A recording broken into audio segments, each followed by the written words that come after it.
In a far-off swamp forest, a sudden burst of light washed over the trees, briefly turning the dark woods bright. As the glow faded, it settled on a fallen log where a tiny blob slowly stirred. The small slime, sporting a single eyeball, wiggled in place and looked around nervously, trying to figure out where it was. From what he could piece together, the last thing he remembered was lying in bed the night before, scrolling through his phone and reading manga. He must have fallen asleep without noticing, because the next thing he knew, he had somehow died and ended up in another world. Strangely, that didn't bother him much. He'd read enough stories like this that the situation felt oddly familiar, almost expected. What mattered now was checking his surroundings and figuring out how to stay alive. He tried calling out, hoping someone else might be nearby, but when countless red eyes flickered to life deeper in the forest, he quickly decided silence was the smarter option. Bugs crawled everywhere, and thick miasma hung in the air, yet for some reason, the place felt oddly comfortable to him. Snapping himself out of that thought, he realized this wasn't the time to relax. He needed to understand exactly what he had reincarnated into. That's when a notification window appeared in front of him, announcing that he was a level 1 slime mold. The system even labeled him as a weak creature. The realization hit hard. Of all things, he had become a slime mold. To make matters worse, his health was actively dropping, and if he didn't eat something fast, he'd die again. He scanned the area, wondering what counted as food for something like him. Then he remembered seeing a decomposer trait listed in the system window. That rang a bell. Slime molds were decomposers, which meant they could eat wood. Figuring that was his best bet, he spread his body across the log beneath him. The moment he focused on the command, his body automatically wrapped around the wood and began breaking it down. The sensation surprised him. The taste wasn't bad, kind of like a soggy biscuit. 15 minutes later, a large chunk of the log was gone. He let out a satisfied burp as he leveled up, his HP snapping back to full. The system informed him that he'd gained 1 skill enhancement point. Checking his status window, he recognized the decompose skill, but another one, pulsation, caught his eye. Unsure what it did, he decided to put the point into it just to find out. As the skill leveled up, his body spread outward in thin, web-like strands, each one pulsing like a blood vessel. He quickly understood that pulsation allowed the protoplasm inside him to flow back and forth, letting him move and shift position. The knowledge came to him instantly, magically transferred, even though he technically didn't have a brain anymore. Since eating more wood wouldn't give him additional experience, he decided to explore the ground. He was amazed by how freely he could reshape his body. Sliding down from the log, he spotted a mushroom nearby. Part of him remembered how humans usually ended up dead after eating random fungi, but his instincts as a slime mold told him this was food. Good food. He found the shortest route and scooted toward it. Once he reached the mushroom, he spread himself over it, climbing upward with thin tendrils. Reaching the top, he happily announced to himself that it was time to eat. In his mind, he imagined himself dressed in a fancy suit, calling out to the innocent little mushroom like they were meeting after a long online relationship. The mushroom questioned whether it really was him, and he reassured it, trying to appear charming. Then the mushroom turned around, revealing its true nature, practically inviting him to eat her. That's when it hit him, she was toxic. He'd been scammed. The system immediately warned him that he'd been poisoned, and his health started dropping fast. Panic set in. Acting on instinct, he tore off part of his body and flung himself away from the mushroom. The decomposition failed, giving him no experience, and the lost body mass reduced his maximum HP. Still, the poison effect cleared, and that alone saved him. Shaken but alive, he noticed that he'd managed to partially decompose the mushroom anyway. Frustrated that he couldn't finish it, he left while promising himself he'd come back once he was stronger. He climbed back up the log and settled into the hollow he'd made earlier, eating more wood. After another 15 minutes, his health fully recovered. Once restored, he headed out again, moving across the ground using pulsation. That's when an idea clicked. If he could decompose just a little of the mushroom each time, retreat to heal by eating wood, and repeat the process, he could eventually take it down completely.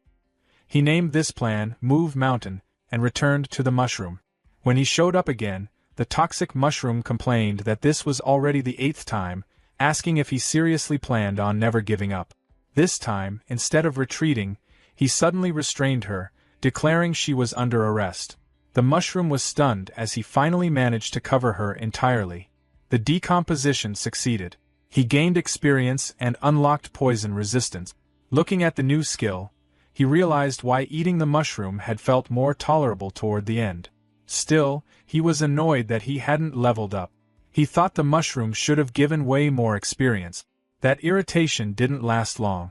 The damp environment was packed with mushrooms, and he eyed his next targets hungrily. He went on to consume many different kinds, leveling up as he gained more experience.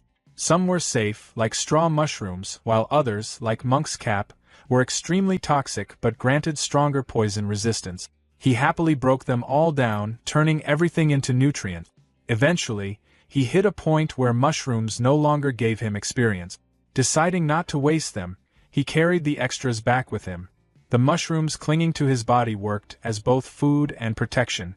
He remembered animal shows from his childhood, where crabs used sea anemones to scare off octopuses. Using poisonous mushrooms the same way, he figured he could deter predators that wanted to eat him. He felt pretty proud of himself for solving his safety problem so cleverly. Just as he was enjoying that thought, a strong wind whipped through the area. Looking up, he noticed something alarming: a group of wasps flying past, carrying chunks of what looked like raw meat. Staring at the giant hornets, Slimy wondered if the poisonous mushrooms stuck to his body might be enough to scare them off. He silently hoped they wouldn't notice him at all. Before anything else could happen, a long tongue suddenly shot out from the shadows, snatching one of the hornets out of the air. A green frog appeared and swallowed the massive insect in a single gulp. Slimy froze in horror. One predator was bad enough, but now another had joined the scene. The remaining hornets immediately swarmed the frog, attacking in a frenzy. From the sidelines, Slimy watched as they stabbed and bit at it. Individually, the hornets were clearly weaker than the frog, but their numbers made up for it. As the fight dragged on, Slimy couldn't help wondering whether they'd seriously injure each other. If they did, maybe he could sneak in and collect the leftovers. Logically speaking, decomposing monster corpses should give far more experience than wood or mushrooms ever could. Just as that thought crossed his mind, the frog suddenly opened its mouth wide. Activating some kind of empowered tongue skill, it lashed out and caught all the remaining hornets at once, swallowing them whole. Slimy was stunned. Then everything got worse. A massive shadow loomed overhead. Before Slimy could react, a giant snake lunged down at the frog, its jaws wide open. Blood sprayed across the swamp as the frog was devoured. Only then did Slimy realize the horrifying truth. The snake was actually the tail of an enormous bird standing in the swamp. The creature straightened up, its giant eye locking onto Slimy, who had been staring in shock. Accepting his fate, Slimy hurriedly offered up his mushrooms, silently begging the bird to spare him. He had already given up on fighting back after such a disastrous chain of events. The bird glanced at the mushrooms, then lifted its head and flapped its wings.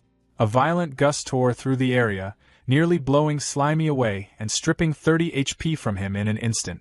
Then the bird flew off. Night once again swallowed the swamp forest.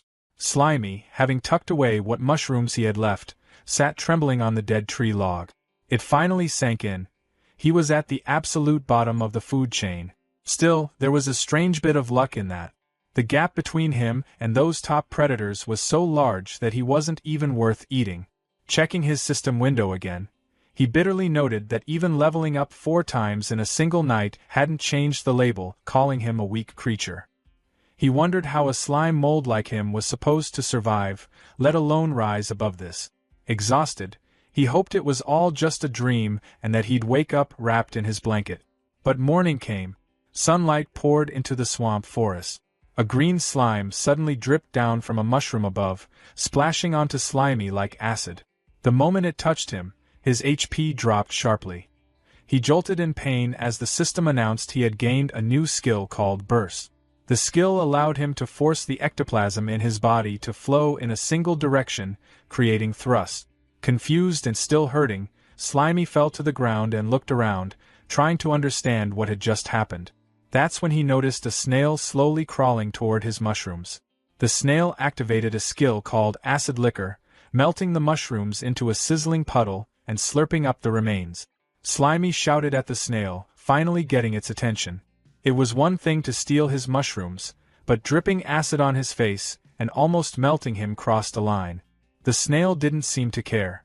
It kept eating and let out a small, pitiful whimper. Slimy snapped that playing the victim wasn't going to help. Still, as the snail lingered nearby, whimpering, Slimy hesitated. They were both low-level monsters, just trying to survive in a harsh world. Seeing how miserable it looked, he wondered if he was being too harsh. With a sigh, he decided to let it go, telling the snail he wouldn't make things difficult. There were plenty of mushrooms around anyway. The snail made a happy sound and went back to eating. Watching this, Slimy was reminded of those manga scenes where friendships were born from conflict. He started daydreaming about teaming up with the snail, growing stronger together, and increasing their chances of survival. In his imagination, they'd go on adventures, powered by friendship, eventually defeating some great demon king. Companions, he thought, were essential to surviving and growing stronger in this world. Moved by the idea, he crawled closer and suggested they team up, since they were both low-level monsters. He promised to watch each other's backs and make sure the snail always had mushrooms to eat. The snail looked at him happily. Then it suddenly lunged forward and bit off a chunk of Slimy's body. Pain shot through him as his HP dropped. It hurt a lot. In that instant, Slimy realized how naive he'd been. Monsters in this world didn't care about feelings. Nature was simple: eat or be eaten. He'd been fooled by the snail's pitiful act. Even though they were both low-level, its strength was clearly higher than his. Deciding he needed to escape immediately, Slimy tried to pull away.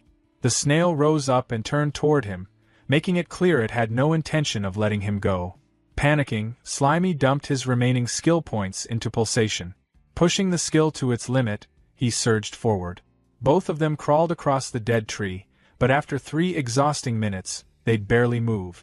Worse, the snail was still right behind him. Slimy's panic grew when he realized its speed matched his own. The snail suddenly raised its head, its throat swelling. With a violent motion, it spewed acid liquor all over Slimy. His HP plummeted as his body split cleanly down the middle. For a brief moment, he wondered if his consciousness automatically stayed in the larger half. There was no time to think. The snail loomed over him, mouth open and dripping acid, then dove straight into his body and began eating. The half of Slimy that still held his mind barely managed to escape. He swore to himself that he'd endure this humiliation. For a slime mold, revenge could always come later. After finishing off the rest of Slimy's body, the snail turned back toward him. This time, Slimy had managed to grab hold of one of the mushrooms. As the snail charged again, Slimy activated Burst and jammed the toxic mushroom straight into its mouth. The snail immediately started thrashing and wailing as the poison took effect. Moments later, it collapsed beside Slimy, dead. The system notified him that he had defeated the snail and gained enough points to level up. Relief washed over him. He realized now why the snail always dissolved mushrooms with acid before eating them. It didn't have poison resistance at all. No matter how messy it had been, he had successfully defeated the first monster he'd faced in this world. Poking at the snail's corpse, Slimy wondered what kind of rewards he'd get from decomposing it. Crawling onto the body, he immediately noticed how sticky and gross the meat was. He tried to ignore the feeling, reminding himself that meat was meat. He even joked to himself about treating it like fancy French cuisine as he began decomposing it. The moment he did, an unbearable taste flooded his senses. It was absolutely vile, salty and sour at the same time, like thick mucus. A system window popped up, informing him that the decomposition had been terminated and that no experience points were gained. Still, he couldn't bring himself to throw it away. After all, this was a victory he'd earned by risking his life. Slimy reminded himself that if he wanted to survive, he had to get strong fast, and that meant he couldn't afford to be a picky eater. Gritting through it, figuratively holding his nose, even though he didn't actually have one, he forced himself to swallow the revolting meal. The forest echoed with wet, miserable retching sounds as his body spasmed and glitched like a broken mass of slime. He kept going anyway, shoving down the snail meat along with a few nearby mushrooms. When he finally finished, the system announced that decomposition was complete. He gained enough experience to level up from 6 to 7, and his body regenerated. Despite what the system claimed, he felt awful. He collapsed into a melted puddle beside the empty red shell, somehow feeling worse than before he'd eaten. Pulling up his status screen, he noted that he had 1.4 skill points available. His skills now read: Decomposition level 6, Pulsation level 3, Poison resistance level 3, and Burst level 1. He thought about what those actually meant in real life. Decomposition was basically just eating. Pulsation felt like running away. Poison resistance translated to getting beaten up and not dying. Burst? Also running away, just faster. Accepting his situation, he told himself that complaining was pointless for a slime mold. In his mind, he pictured powerful forest predators like giant hornets as massive, muscular monsters. With stats as low as his, he knew provoking them would be suicide, even if he somehow had attack skills. Survival came first. With that in mind, he dumped his points into Pulsation again. The skill climbed to level 4. Excited, he immediately tested it, pushing his slime body as hard as he could and measuring how fast he moved across the log. His new top speed turned out to be 20 centimeters per second. At first, that sounded impressive, until he calculated it was only about 0.78 kilometers per hour. The realization crushed him. Even after all that effort, he was still painfully slow. A week later, Slimy lounged inside a hollow log, holding a red mushroom. The log had kept him safe, but he'd completely exhausted the nearby food supply and only gained 2 levels in all that time. It was clear he needed a new base. Before leaving, he decided to do one last big scavenging run to fill both his stomach and his inventory. Activating search, he flattened his body into a vein-like network, spreading out in multiple directions at once. The range expanded along with his HP, and his yellow slime stretched across the forest floor like a living map. The system notified him that 3 white mushrooms had been stored inside his body. Pushing farther, he collected 6 small grass mushrooms. With his refined body control, he could either store items or decompose them instantly, which made gathering far more efficient. He demonstrated this by consuming a cluster of blue mushrooms on the spot. He kept foraging and broke down a large blue mushroom. The system confirmed the decomposition, rewarding him with experience and raising his poison resistance to level 4. As he continued spreading his search network, one of his tendrils hit something hard and red. The system immediately warned that the target couldn't be decomposed. Before he could react, a sharp pain shot through him, costing him 9 HP. He pulled back instinctively, annoyed as he realized he'd run into that guy again. The attacker sprayed green corrosive liquid using acid liquor. Slimy was grazed, losing another 7 HP, but he was relieved that his improved speed let him dodge most of the attack. This was another acid snail, but this one was noticeably faster. He wondered if individuals of the same species could really vary this much in strength. Moving evasively, he felt confident the snail wouldn't land another hit. That confidence shattered when the snail suddenly unleashed a brutal close-range attack, splattering his body and dealing a massive 33 points of damage. The snail paused, seemingly thinking it was over. That pause was exactly what Slimy needed. He'd taken the hit on purpose to get close. Using Burst, he jammed a poisonous purple mushroom straight into the snail's mouth. In his mind, he mocked how easy it was to beat monsters once their weakness was known, chalking it up to the clear intelligence gap between them. The plan worked instantly. The acid snail convulsed as poison tore through its body.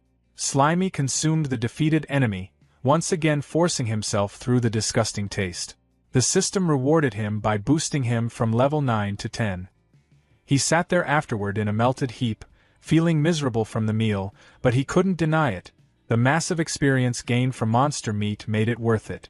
Once he recovered, he left the red shell behind and continued moving through the grassy forest. As he traveled, he heard rustling ahead in the tall grass. Assuming it was just another weak snail, he arrogantly called out, ordering whatever was hiding to come out. What emerged instead made him freeze. It wasn't a snail at all, but a huge, horrifying centipede with blade-like legs. The towering insect cast a terrifying shadow over him, twitching its sharp blue limbs in a steady, threatening rhythm. Panicking, Slimy scrambled behind a rock, trembling as he realized he'd made a serious mistake. The centipede lunged. Desperate, Slimy tried his usual trick. He held up a poisonous mushroom and yelled for the monster to stay back. The attempt failed instantly. The centipede's mandibles sliced the mushroom clean in half before it could even be eaten. Slimy stared in disbelief as the pieces fell uselessly to the ground. The centipede followed up with a skill called Myriad Blade Strangle, wrapping its long body around him and squeezing. It buried its head into his slime, trying to bite and tear him apart. Then something unexpected happened. The centipede struggled. No matter how it attacked, it couldn't deal any damage. That's when Slimy realized the truth. His liquid body was immune to blades and constriction. In an instant, predator and prey swapped roles. Slimy engulfed the trapped centipede, happily accepting the delivered experience points as he consumed it. Riding that momentum, he continued hunting. He spotted a large green beetle resting on a rock. He tried to attack a flying hornet but could only watch it hover out of reach, annoyed that he was still too short. When he noticed a cockroach, he recoiled in pure disgust and decided to let it go, simply because he didn't want to eat it. Some time later, Slimy traveled through the forest in high spirits, humming to himself with a red mushroom held in his body. Opening his status window, he admired his progress. He was now a level 13 slime mold with 157 HP. Pulsation had climbed to level 8, and poison resistance to level 5.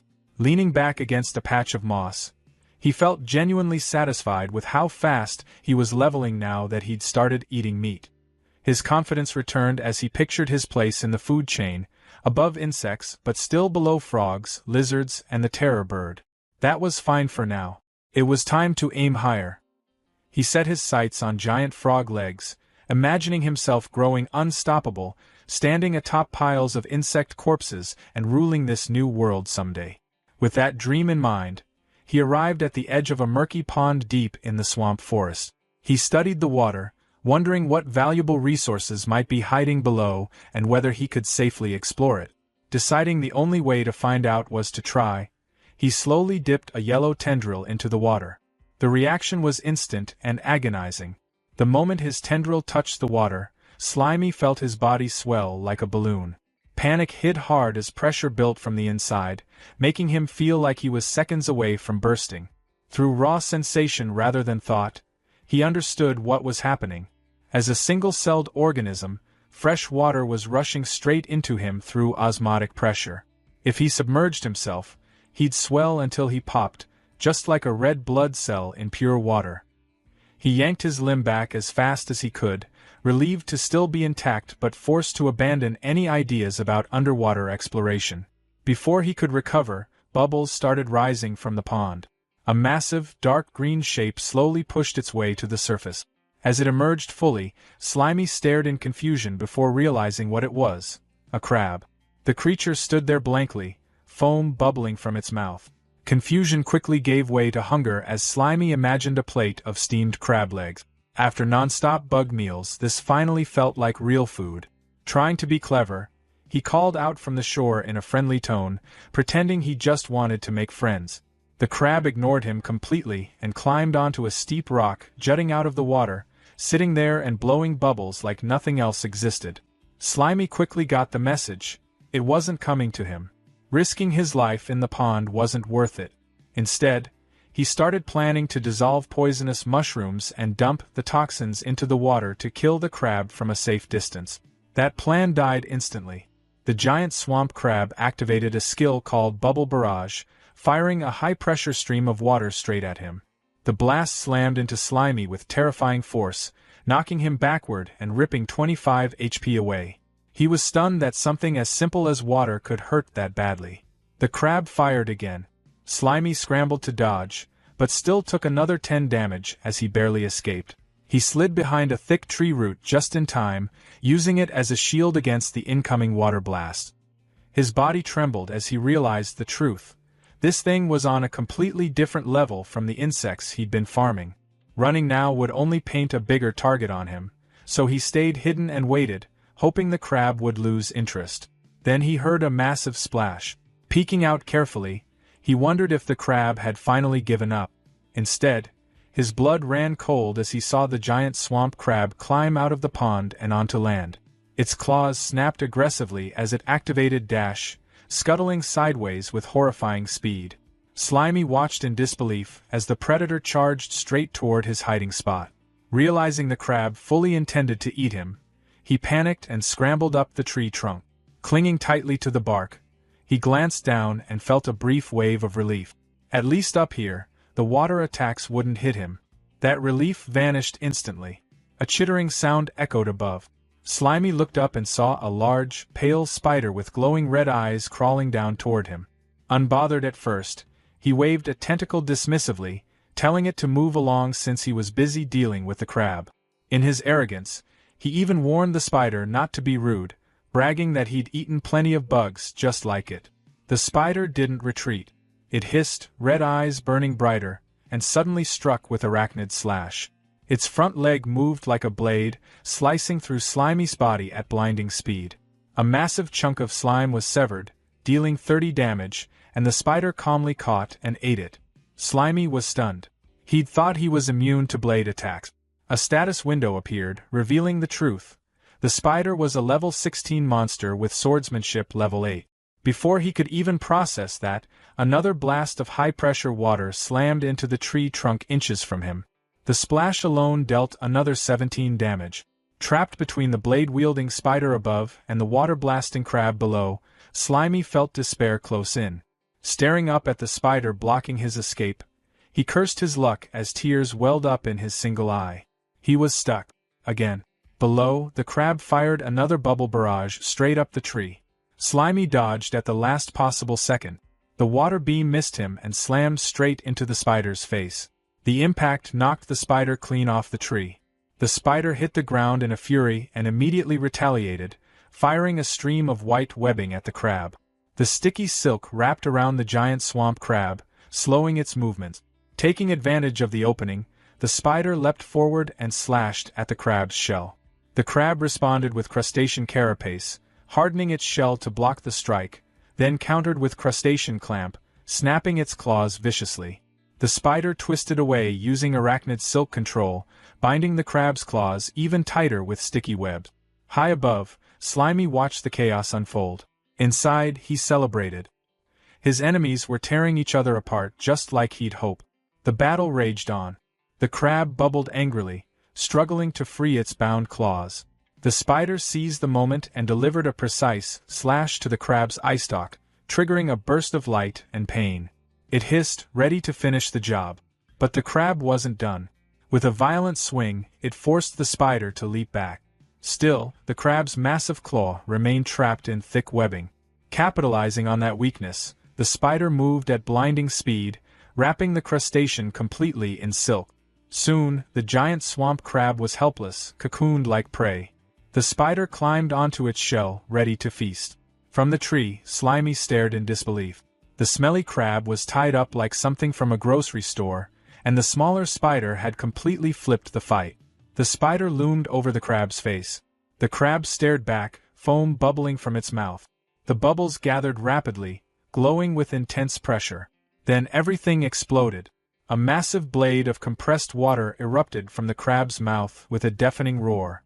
Water cutters spiraled outward, shredding the silk cocoon instantly. The spider was caught midair and sliced apart in an instant, its body torn into pieces. The desperate counterattack sent water blades flying in all directions. One sliced into the tree trunk, missing Slimy by inches. He shuddered, realizing the crab's survival instincts had triggered a terrifying hidden power.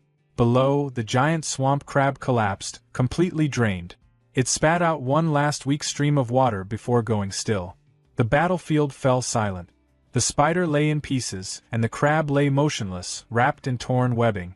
Slimy waited behind the tree roots until he was sure the attacks had stopped. When the danger finally passed, he emerged cautiously. Approaching the immobilized crab, He mocked it for wasting all its energy firing wildly and ending up in such a pathetic state. Still, he faced a problem. The creature was tough. Suffocating it was risky, and its clamped mouth meant he couldn't shove mushrooms inside. He needed to act fast before it recovered. Scanning the area, his gaze landed on a large, heavy rock. Spreading his body over it, he tried to store it using slime space. A system error flashed, insufficient space. He realized his storage capacity depended on his HP, which was still too low after the fight. Making a hard choice, he vomited up his entire mushroom collection to free inventory space. With nothing left stored, he successfully absorbed the massive rock. His yellow body bulged under the weight, slamming into the ground with a heavy thud. Complaining internally about how heavy it was, he dragged himself forward and slowly climbed the tree. Reaching a position directly above the trapped crab, he looked down and calmly declared that he had come to take its life. Letting gravity do the work, Slimy released his grip. He dropped like a stone. The giant swamp crab looked up in terror as a massive yellow mass fell from the sky. In a final desperate move, it fired one last high-pressure stream of water upward. The water jet struck the falling slime and rock, but the momentum was unstoppable. Slimy grit through the pain, refusing to back down. He was going to crush his enemy, no matter what it took. Below him, the crab braced as a massive shadow swallowed it whole. Then came the impact. With a deafening crash, the rock-filled slime mold slammed straight into the crab's shell, sending out a violent shockwave. When the dust finally settled, Slimy was perched on top of a completely crushed shell. The system confirmed the kill and rewarded him with enough experience to reach level 14, along with half a skill point. Relief and joy hit him all at once. Still alive, still standing. He burst into wild laughter, celebrating the fact that he was the last one left alive. Not wasting a second, he settled onto his fresh kill and happily declared it was time to eat. Perched on the overturned shell like a chef, Slimy carefully arranged the crab's organs and roe inside it, turning the shell into a makeshift soup bowl. He ignored the spider remains entirely. Using a piece of crab leg as a utensil, he dipped the white meat into the rich yellow roe and took his first bite. The flavor overwhelmed him. After days of moldy wood, snails, and insects, the taste of fresh seafood exploded across his senses. Tears streamed down his slimy face as he realized something important. Good food really did heal the soul. In that moment, he renewed his determination to survive in this brutal world, if only to keep finding meals like this. He ate everything, leaving nothing behind. Completely stuffed, he sprawled across a log, satisfied and content. A status window popped up, showing he was now level 14 with 168 HP. His body felt refreshed, energized, and whole again. With his hunger gone, Slimy decided to put that energy toward an experiment. He positioned himself in front of a rock and focused inward, concentrating on his internal structure. Tensing his entire body, he squeezed with everything he had. His single eye bulged from the strain as he tried to force something out, screaming internally from the effort. Panting, he glared at the rock, demanding the power to come out. His thoughts drifted back to the crab's bubble barrage. Skills could be learned through practice, right? The crab compressed water to fire it, so why couldn't a slime mold do the same? Fired up, he squeezed his internal fluids again, chanting for the attack to appear. He tried copying the crab's technique, but only a few weak squirts shot out of his backside in completely the wrong direction. He tried again, aiming forward this time, straining noisily. The yellow liquid just dribbled out uselessly. Exhausted, he collapsed into a puddle, complaining that he couldn't control either the direction or the force. For a moment, he felt defeated. Then the frustration hardened into resolve.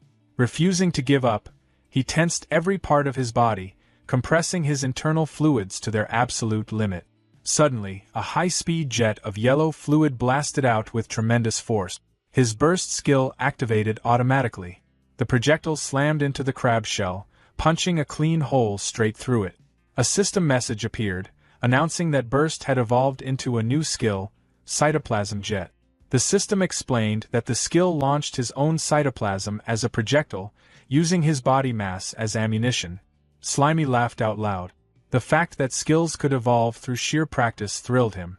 Then a worrying thought hit him. His other skills had cooldowns. What if this one did too? To test it, he fired again. Then again. A rapid barrage of yellow shots tore into the shell. The system confirmed there was no cooldown. As he continued firing, the skill leveled up to level 2. That excitement faded quickly when he looked at himself. His body had shriveled into a thin, pitiful stick. A warning flashed, his health was critical. Each shot was consuming his own biomass as ammo. That meant his body was his only combat resource. Slightly disappointed that he couldn't become some kind of mage, he went back to eating the crab to restore his lost mass. While eating, an idea sparked. If eating restored him, what about the parts of himself that had been cut off earlier? He searched the area and found a large chunk of yellow slime lying in the grass. It looked way bigger than he expected. He wondered if he'd really lost that much when the spider sliced him. Curious, he pressed the separated piece against his main body and activated reclamation. As it was absorbed, flashes of memory flooded in. He saw the fight with the spider. He saw the rock falling. But the perspective was wrong, it wasn't his own. That's when he realized it. The severed piece had experienced things independently. Something clicked. Separated parts of his body, even without true consciousness, could still decompose things on their own. By reabsorbing them later, he could collect both the health and experience they gained. Delighted, Slimy hummed happily, convinced he'd just discovered a system exploit. He imagined sending fragments of himself in all directions, turning one mouth into many and skyrocketing his leveling speed. He tested the idea immediately using division. A small chunk split off, costing him 10 HP. Both the main body and the fragment looked weak. That's when he noticed the limitation. If his HP dropped below 30, he entered a dangerous starvation state. With a max HP of 198, he reasoned that as long as he had enough food, he could make plenty of clones safely. Straining again, he tore off a much larger chunk, taking 30 damage. The separated yellow blob wiggled and moved on its own. It worked. In his mind, he imagined himself wearing a ninja headband. The ability felt just like the shadow clone technique from Manga. Pumped with excitement, he raised an imaginary fist and declared it was time to get to work. He ordered one clone to decompose a dead log and sent others toward a nearby mushroom pile. His status screen showed a level 14 slime mold with 198 HP and skills including decomposition, pulsation, poison resistance, and cytoplasm jet. The plan felt solid. Let the clones farm resources while he stayed safe, eating leftover spider meat and keeping his main body at full health. Mastering his body more and more, he imagined himself with a cool armored humanoid shape. Confidence surged as he visualized attacks passing harmlessly through him. A normal thrust? Useless. A powerful slash? His body would just reconnect. Physical attacks couldn't threaten him. Still, his expression grew serious. There was one thing he hadn't tested yet. Magic. He wondered if magic could kill him where physical attacks failed. Maybe he hadn't seen magic yet because this world was closer to a savage animal kingdom than a fantasy one. Deciding to experiment further, he set a trap near the murky water, using small pieces of his yellow body as bait. A giant swamp crab burst from the pond and grabbed one piece. He'd already laid a trail of slime chunks leading inland. More crabs followed the trail, happily feeding, unaware they were walking into a kill zone. High above, Slimy clung to a tree branch, watching as the crabs gathered below. When they finally looked up, it was too late. A massive shadow fell over them as he shoved the branch loose. The branch crashed down with devastating force, instantly crushing the crabs. System notifications flooded in. Killing 6 crabs at once pushed him from level 14 to 15. He dropped down, finished off any survivors with a rock, and started eating. After decomposing the meat, his health fully recovered. He glanced at the clean shells, satisfied with how efficient his farming method had become. Feeling stronger than ever, he decided to practice combat. Setting up a crab shell against a rock, he imagined himself as a cool gunslinger, preparing a move he proudly named Plasmodial Barrage. In reality, he unleashed a storm of yellow slime bullets, hammering the target with speed and force. Smoke rose from the shell as the system announced that cytoplasm jet had leveled up from 5 to 6. The intense training, however, began to take its toll. The slime mold was left shriveled and cracked, his body dried out and his health hanging by a thread after using his own mass as ammunition. To pull himself out of the autophagy state, he sluggishly ate a mushroom, feeling his form slowly plump back up. Looking back on the last 2 days, he noted that the non-stop training had paid off. Both the power and accuracy of his attacks were noticeably better. He ran through the numbers in his head and realized he could only fire about 30 cytoplasm jet shots before his health dropped into dangerous territory. That limit bothered him. He started wondering how to make each shot deadlier without burning through more of his own body. As he picked up a poisonous mushroom and then a nearby rock, an idea clicked. If he could add ingredients to his ammo, the shots wouldn't have to rely on raw force alone. Wrapping a poisonous mushroom inside a slime projectile should let him inflict poison damage from a distance. Encasing a rock, on the other hand, would massively boost physical impact. Without hesitation, he tested it. The rock-infused shot slammed into its target with a sharp crack, proving the concept instantly. Pleased with himself, he smugly decided he was a genius for inventing such a flexible attack. His celebration was cut short by a soft cooing sound. He noticed a strange glow coming from a hollow in a nearby tree and wondered if it was just a bird or maybe fireflies. Curiosity won out. He climbed the trunk and peeked straight into the glowing hole. What he saw nearly stopped his core. A spectral, glowing blue owl stared back at him. Its magical aura was unmistakable. Panic exploded through him as his worst fear became reality.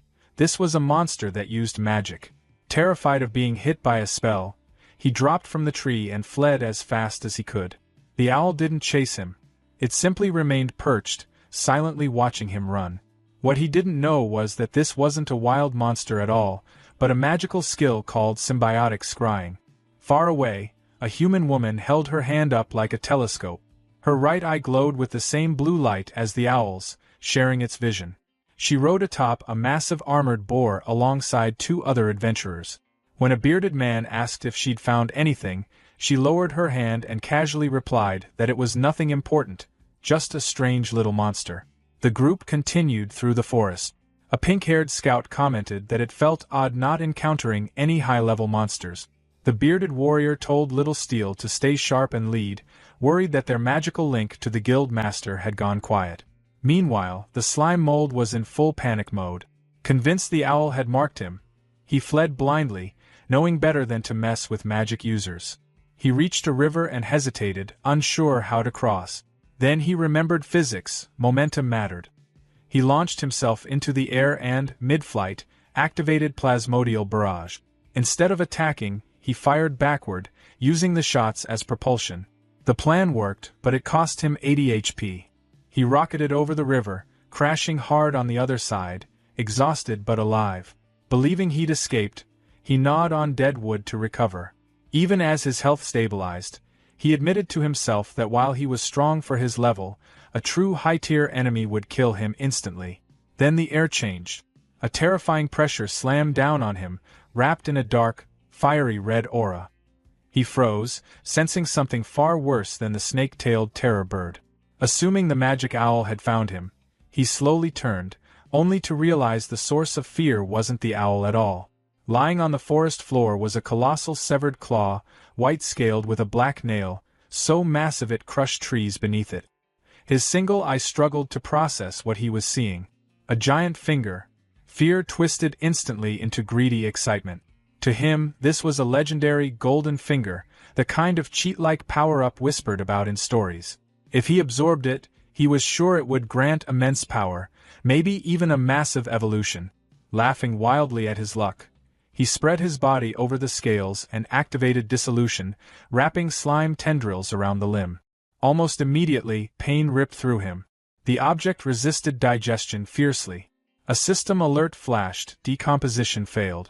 His skill was too low, or the level gap was simply too large. The limb's invulnerability activated, its overwhelming power repelling his cells. Instead of gaining experience, he started taking damage in wave.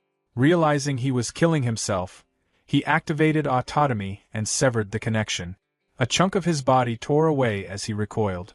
Staring at the finger again, He felt nothing but regret as tiny +1 experience messages floated up mockingly. He cursed himself for not upgrading decomposition sooner. The treasure was right there, yet completely unusable. He couldn't digest it, and his inventory was far too small to store it. Reluctantly, he decided to leave it behind, grind levels, max out his skill, and come back later. That plan shattered instantly. The ground began to rumble violently. The severed finger suddenly glowed, erupting with energy before blasting straight out of the earth. It tore through soil, rock, and trees, shooting into the sky.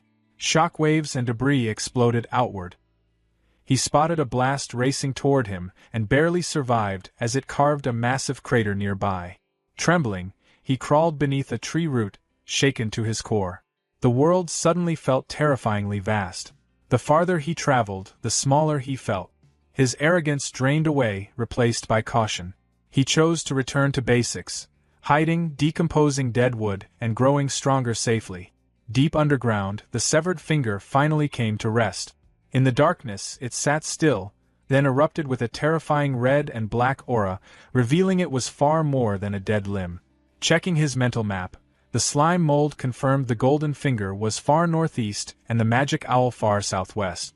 He was safely between them, deep in dense forest. He chose a thick tree and decided to set up a temporary base. Using dissolution, he melted into the trunk, planning a narrow entrance to block large monsters while hollowing out a spacious interior. Imagining himself in a hard hat, he eagerly excavated layer by layer. For light, he planted a glowing mushroom that emitted faint poison with its blue shine. Exhausted but satisfied, he collapsed onto a moss bed he'd gathered. A stone table sat nearby, the entrance plugged with poison mushrooms, a decoy tunnel below, and a hidden passage leading to his true chamber. It was clever, safe, and his. Relaxing at last, he lay back, chewing on a twig like a cigar, enjoying the feeling of security. Then a loud, rhythmic buzzing vibrated through the wood. Annoyed, he poked his head out and shouted at the noise, only to see a massive swarm of wasps filling the canopy. Instead of fear, his eye narrowed with calculation. An idea formed. He fired a cytoplasm jet and smashed a wasp out of the air. Then he openly sat at his entrance, taunting the swarm. Enraged, they dove at him, stingers thrusting. He retreated instantly into the narrow tunnel, causing the wasps to miss or get stuck. Inside, he sighed in relief as the system notified him of effortless experience gains. His sticky body worked like flypaper. Letting 2 wasps escape on purpose, he followed them back to a massive nest high in the trees. From a branch, he studied it, already planning its destruction. When he revealed himself, sentries released pheromones and the sky filled with buzzing. Thousands poured out. Confident that stings were useless, he welcomed the experience, until the wasps formed a tight, vibrating ball around him. Heat surged. A system warning screamed as his cells began dying. Horrified, he realized they were cooking him alive. Panicking, he unleashed plasmodial barrage, shredding the formation. Then new enemies appeared, armored wasp guards with beeswax shields that blocked his shots. Worse still, he spotted a white-furred insect wielding a staff. A glowing magic circle formed overhead. A wasp mage. The hierarchy was clear, and his greatest fear, magic, stood right in front of him. As guards charged, he fired non-stop, anchoring himself to the branch and decomposing wood to regenerate health mid-battle. When guards crashed into him, he mocked them as his body trapped and dissolved them alive. With storage full, he improvised, turning a wasp spear into a reinforced projectile. The enhanced shot shattered a shield and skewered its target. Seeing its defenses broken, the wasp mage ordered a retreat. The swarm fled. He remained on the branch, watching them go, scoffing as he decided they'd run because they finally understood how dangerous he was. A thick golden substance started pooling together, twisting and swirling until it formed a smooth, glowing orb. A slimy creature freezes nearby, staring at it like it's the only thing in the world. One thought loops in its mind, that has to be bee honey, and I need to taste it. But the honey isn't unprotected. A large, regal bee mage drifts into view, staff in hand. With a smooth flick of its wand, it gathers mana and forms a small orb of fire. Basic stuff, a beginner spell called Spark Ember. The fireball launches and slams straight into the slimy, detonating on impact. The slimy jolts back, the hit is brutal and completely unexpected. The bee mage doesn't slow down. Hovering in place, it fires off 2 more embers in rapid succession. The flames weave cleanly through the trees and smash into the slimy again. Panic sets in. Fire magic is the slimy's worst matchup, and the honey coating its body only makes things worse. Even with its slow regeneration kicking in, it knows the truth. This fight is impossible. It turns to flee, but it's too late. Another fireball slams home, cutting off any chance of escape. Desperate, the slimy fires back, launching a chunk of its own body in a move called Plasmodial Barrage. The attack is fast and sloppy, but it never reaches its target. 2 smaller bee soldiers flash into existence beside the mage, and together they cast twin beeswax barrier. A glowing, hex-shaped shield snaps into place. The slimy's attack splatters uselessly against the barrier. It stares stunned. Offensive magic, defensive buffs. Of course they have both. Completely unfair. That's when more fire rains down from above. The bee mage shifts tactics and casts Swarm Summon. From the hive, a wave of small, glowing bees pours out. They don't hesitate. Each one dives straight at the slimy and explodes. The forest shakes as blast after blast rocks the area, hammering the creature without mercy. Barely holding itself together, the slimy ends up stranded on a high tree branch. Its body quivers, barely clinging on. From a distance, the bee mage watches in silence. For the final move, the mage floats closer and presses its wand against the branch. With a clean, sawing motion, it cuts through the wood. The branch cracks and snaps.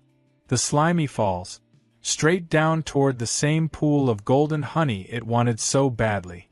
As it plummets, the bee mage gathers power, standing over the honey as energy swells into a massive fireball, far bigger than anything before. The entire swarm goes quiet, watching. With one final motion, the mage releases the spell. The colossal fireball roars downward, aimed at the helpless slimy and the honey below, ready to erase everything in a single, overwhelming explosion. The colossal fireball slams into the ground, detonating in a massive blast that swallows the honey pool and the falling slimy decoy.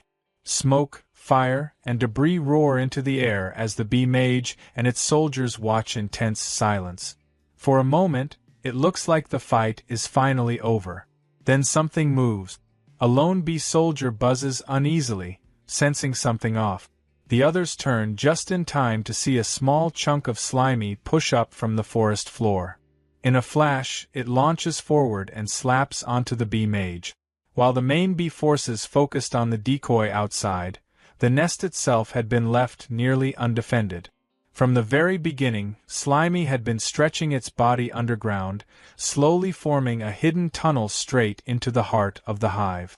The creature shoved onto the branch and dropped into the explosion wasn't the real one at all, just a split-off decoy made at huge cost to Slimy's health. While the bees poured everything they had into destroying it, the real Slimy slipped away through its secret passage. Now deep inside the hive, Slimy slides through tight honeycomb corridors. It sends out thin tendrils, feeling its way through the maze.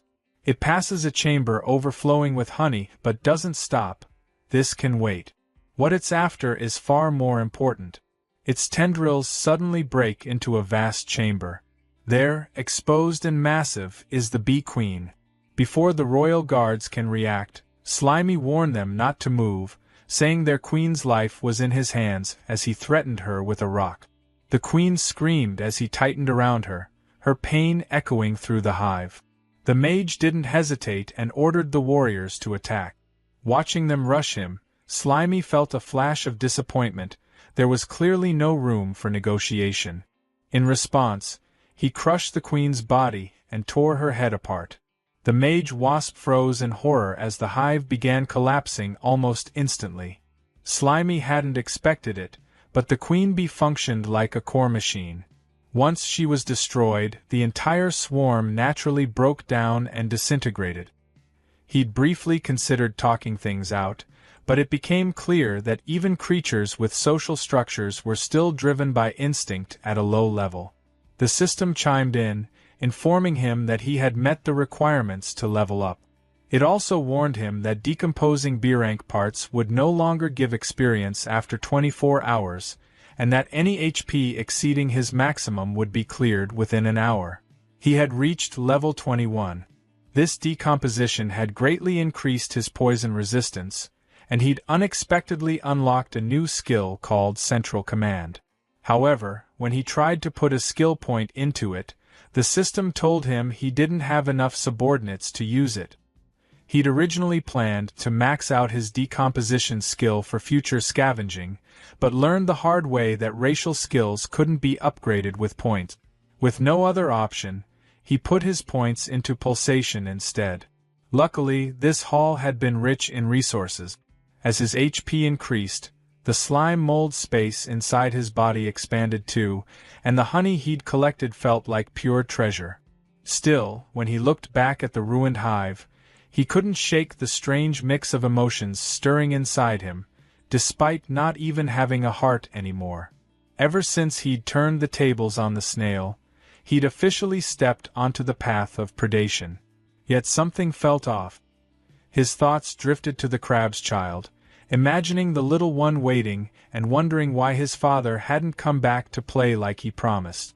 He pictured the crab telling his wife he'd be late because of work, asking her to explain it to their child. The mother would reassure the baby, saying his dad was working hard and just needed time. But as hours passed, even she would start to worry. It had gotten so late, and there hadn't even been a call. She might have wondered if he'd passed out drunk somewhere. Eventually, she'd decide to go look for him, bringing the baby along. On the road, the baby crab would be singing his favorite anime song until his mother told him to quiet down so he wouldn't disturb anyone. Then they'd spot a man stumbling toward them. The baby would recognize him instantly and call out, confused about why his dad was walking the wrong way. His mother would sigh and say he was obviously drunk, telling her son to go help him. The baby would run over happily, only for everything to fall apart when the crab suddenly turned around, revealing that he'd been turned into a zombie. A slime monster had taken over his body, eating him from the inside. The imagined scream echoed in Slimy's mind, making him think he'd become the villain of the story. But then he snapped out of it. He realized he was overthinking things, probably because his mental foundation was still human. That lingering guilt came from who he used to be. Now, he was a slime mold in another world. He didn't have the luxury of choice. If he didn't hunt, he'd be hunted. The weak were food for the strong, that was just how nature worked. To survive in this ice sky, hunting and decomposition were his only real options. Material foundation determined the superstructure, so survival came first. With that decided, he turned his focus to reclaiming the split body he'd released earlier that morning, curious about what surprises it might bring. He rushed toward the location. As he got close, he slowed down, confused by the sight of a campfire. He crept forward and hid behind some bushes, wondering if humans were nearby. Sure enough, a hunter party was sprawled around the fire. One of the men casually asked Nia if she wasn't worried about getting poked while leaning against the pig. Slimy was surprised. It really was humans. Nia replied that the steelback's bristles were soft when it was relaxed, thanking it for its hard work and saying they'd be counting on it again tomorrow. Carter explained that they'd originally been searching for their guildmaster, but somehow ended up lost themselves. As captain, he blamed himself and apologized to the team. Cole pointed out that magic communication had been cut off, there were no signs of high-level magical beasts, and even the forest itself felt like a maze. With so many strange things happening at once, no one could have predicted this. He told Carter not to beat himself up. Even though they hadn't found the guildmaster, there was no need to panic. After all, he ranked among the top 3 strongest leaders of the 8 great guilds. Once they found their way back, they could just report everything to the church. Carter agreed that the guildmaster's strength was unquestionable, but reminded them that he'd been missing for 2 whole years. Rumors had spread that the church was suspicious of him, especially since he'd disappeared shortly after accepting a mission personally assigned by the Pope. 10 years ago, Guildmaster Goon founded the 100-Style Guild. Unlike other guilds with strict requirements, his guild accepted anyone regardless of race, profession, or level, as long as they followed its principles. No deception, no abuse, no evil. Every reward Goon earned from monster subjugation was distributed fairly, helping all members grow. Because of that, the 100-Style Guild became famous for its generosity and unity, quickly rising to become one of the 8 great guilds. But that rapid growth also drew suspicion from the church. 2 years ago, Goon left for the swamp forest on a mission and never returned. Without his protection, members were poached or drifted away, and the once glorious guild fell into a fragile state. Goon had seen potential in Carter, which was why Carter formed this squad to search for news about him. In the end, only Nia and Cole answered his call, and he was genuinely grateful to them. Nia told him not to worry, saying that without Goon and the 100-Style Guild, someone with a niche profession like hers might never have become an adventurer at all. Cole laughed and said that with her ability to control intermediate magical beasts, plenty of guilds would fight to recruit her. Even if something had happened to Goon, she wouldn't need to worry about finding a new place to belong. Nia snapped at him to shut his mouth and go to sleep, while Cole quickly told her to just pretend he hadn't said anything. As the group settled down, Slimy tried to eavesdrop, but from where he was hiding, everything sounded muffled and unclear. Gathering information from humans felt important if he wanted to understand this world properly, so he decided to take a risk. He stretched out a thin part of his body, using it like an antenna, slowly sending it toward the hunters to listen in. He barely had time to process what was happening when Cole suddenly sensed something wrong and instantly stabbed the extended slime with an ice spike. The system immediately warned Slimy that Frost was super effective against him, reducing his speed by 90%. Panic hit him hard. Cole calmly told the others not to worry, saying he'd already dealt with it, but the rest of the party was alert now, scanning the area. They soon spotted the slime impaled on the ice spike. The steelback boar walked over, sniffed it, and then casually bit the slime off the ice. Before Slimy could react, the boar started slurping him up like a noodle, dragging him toward its mouth. Slimy was sure this was about to be an instant game over, until Nia shouted for the steelback to stop. She said they shouldn't kill things indiscriminately. It was just a small, passing monster and clearly not a threat, so there was no reason to eat it. Reluctantly, the steelback spat Slimy out, and he landed right in Nia's hand. As she held him, she frowned slightly, saying he felt familiar, like she'd seen him somewhere before. Half curious, half serious, she asked if he wanted to form a monster contract with her. To Slimy, she looked like a literal angel. The idea of finally experiencing those classic ice guy bonds made him instantly agree in his heart. Before anything could happen, Carter cut in and told her to stop fooling around. They still needed to find their way out of the forest tomorrow, and now wasn't the time to be collecting monsters. He added that wasting mana on a low-level slime was pointless. That comment hit Slimy harder than the ice spike. Nia shrugged and let him go. As Slimy landed on the ground, he realized something important. They couldn't hear him speak at all. That realization sparked an idea. Slowly, he stretched his body again, shaping himself carefully in front of them. The hunters stared as Slimy formed the word, hello, using his slime body, fully expecting them to be shocked by his intelligence. Instead, they looked mildly disgusted and assumed he was excreting waste. That's when it hit him. They didn't speak Chinese. The realization deflated him instantly. Any attempt at communication would probably just get him labeled as a weird monster and killed on the spot. Deciding it was safer to give up, Slimy retreated. At least now he knew humans existed in this world. Unfortunately, there was also a very real language barrier standing between them. Under the moonlight, the slime mold bounced across the water, quickly putting distance between himself and the humans he'd just run into. Once he landed safely on the grass, he pulled back the magical threat he'd been holding onto. Magical surveillance was still his biggest weakness, and the last thing he wanted was to run into that spectral owl again. To distract himself, he decided to test out a new skill he'd picked up during the wasp fight. When he activated Nucleus Command, a digital grid spread out around him, scanning the area. His senses sharpened instantly, turning into something like a living radar. Soft beeps echoed in his awareness as the blue grid expanded through the trees, mapping the dark forest around him. He settled onto a rock and waited. The scan locked onto something familiar. He felt it immediately, one of his split bodies. That's when it clicked. Nucleus Command wasn't just scanning the environment. It was tracking pieces of himself. He shot through the forest, following the signal as it grew stronger. Soon, it led him to a fallen log where a huge, glowing yellow mass pulsed softly. He froze in shock. His clone had grown massive on its own. For a moment, he wondered just how much it had decomposed while he was gone.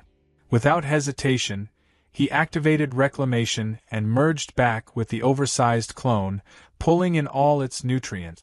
The system instantly announced a massive boost in experience and HP. Energized, he leapt away, chasing the next signal and continuing his harvest. Another clone was found and absorbed, pushing his poison resistance up to level 8. With the combined experience, he leveled up again, reaching level 22. Landing back on the grass, he felt eager to keep going. He activated Nucleus Command once more, but this time the signal was weak, barely beeping. Confused, he scanned the area frantically, trying to figure out what happened. Then he noticed movement near a patch of mushrooms. His focus snapped into place just in time to see the problem. An acid snail was chewing on his clone. Furious, he shouted at the creature and fired a jet of cytoplasm straight at it. The blast knocked the snail away, leaving the clone shaking where it lay. For a split second, he treated it like a bullied kid, mentally promising to protect it this time. He moved in to reclaim what was left. Then everything went wrong. A fast red blur slammed down from above, smashing the mushrooms apart. A long, sticky tongue shot out and scooped up the clone right in front of him. Before he could react, a fat green frog swallowed it whole and let out a satisfied croak. The slime mold stared in disbelief as the frog burped. Just like that, his experience was gone. Shock turned into pure rage.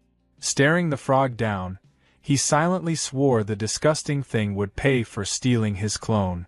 He fired a plasmodial barrage, launching a hardened projectile straight at it. The frog noticed too late. The shot slammed into its face and sent it tumbling backward. Seeing it fall, the slime mold scoffed, thinking he'd gotten strong enough to take on even bigger threats now.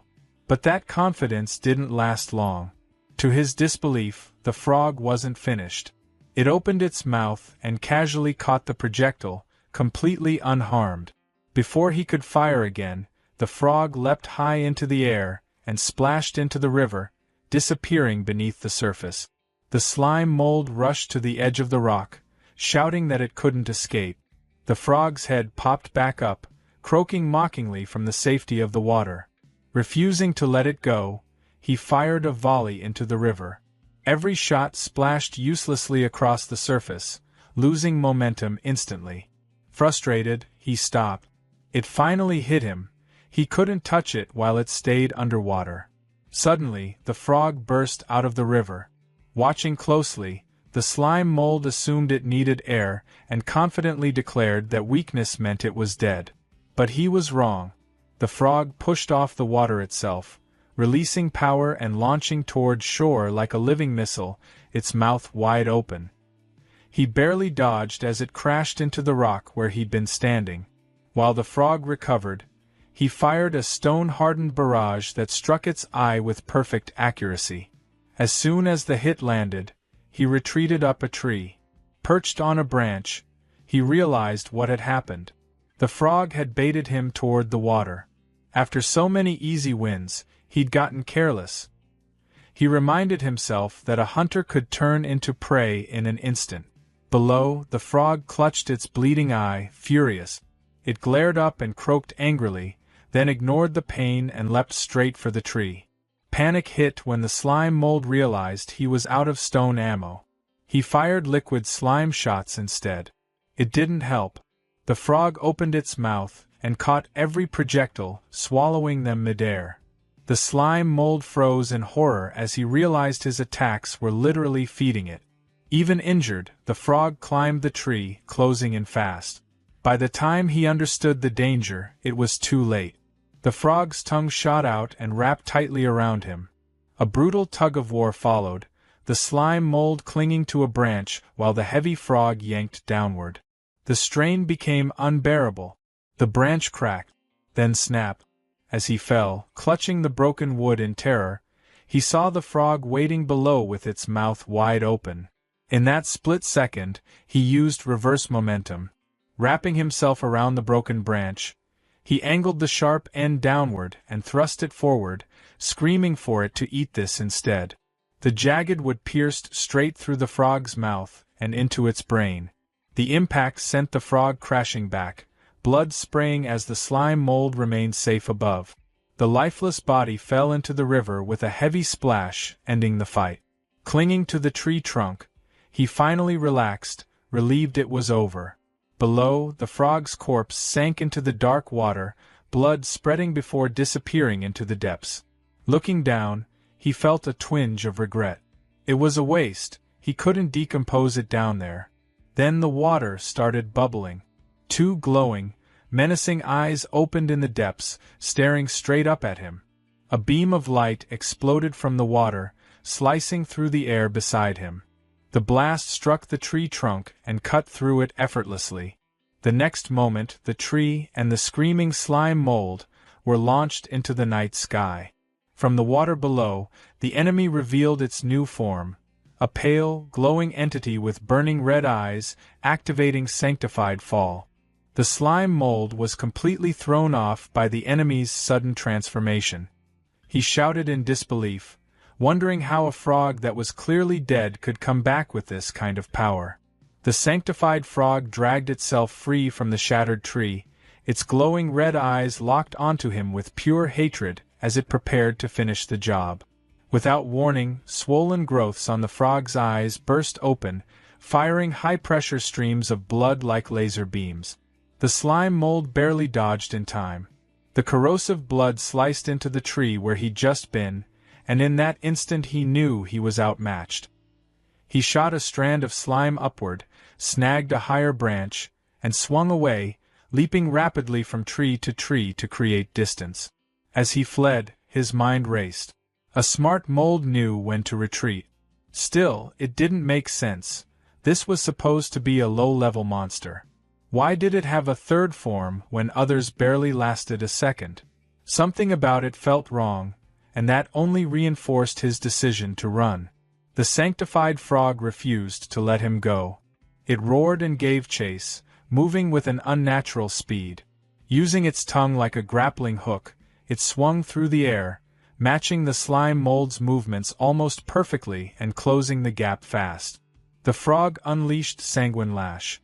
A whip of solidified blood tore through the air and sliced clean through one of the slime mold's tendrils, dealing 199 damage. He lost his grip and fell as a system alert screamed that a foreign substance had invaded his body. He realized the frog's blood was so toxic that even his level 8 poison resistance couldn't block it. The frog didn't stop. Diving down, it activated Tongue Lash. Its long, blood-red tongue shot out like a harpoon, wrapping tightly around the slime mold and yanking him downward. Even then, he scoffed, noticing the damage was only 1 point. He figured physical attacks meant nothing to a liquid body like his. That confidence vanished the moment he hit the river. Fresh water, his worst possible weakness. A red warning flashed as his cell osmotic pressure spiked dangerously, telling him to escape immediately or die. Before he could react, the sanctified frog lunged forward, jaws wide. Its mouth snapped shut, swallowing him whole. The frog floated on the water, looking satisfied. But then its mouth bulged and twitched. Inside, the slime mold was still alive, struggling desperately.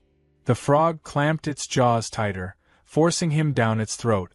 In the stomach, he was submerged in digestive acid, watching in horror as his HP drained at 33 damage per second. Panic overwhelmed him. He tried to eject his core, but exhaustion dragged him down. His split skill wouldn't activate.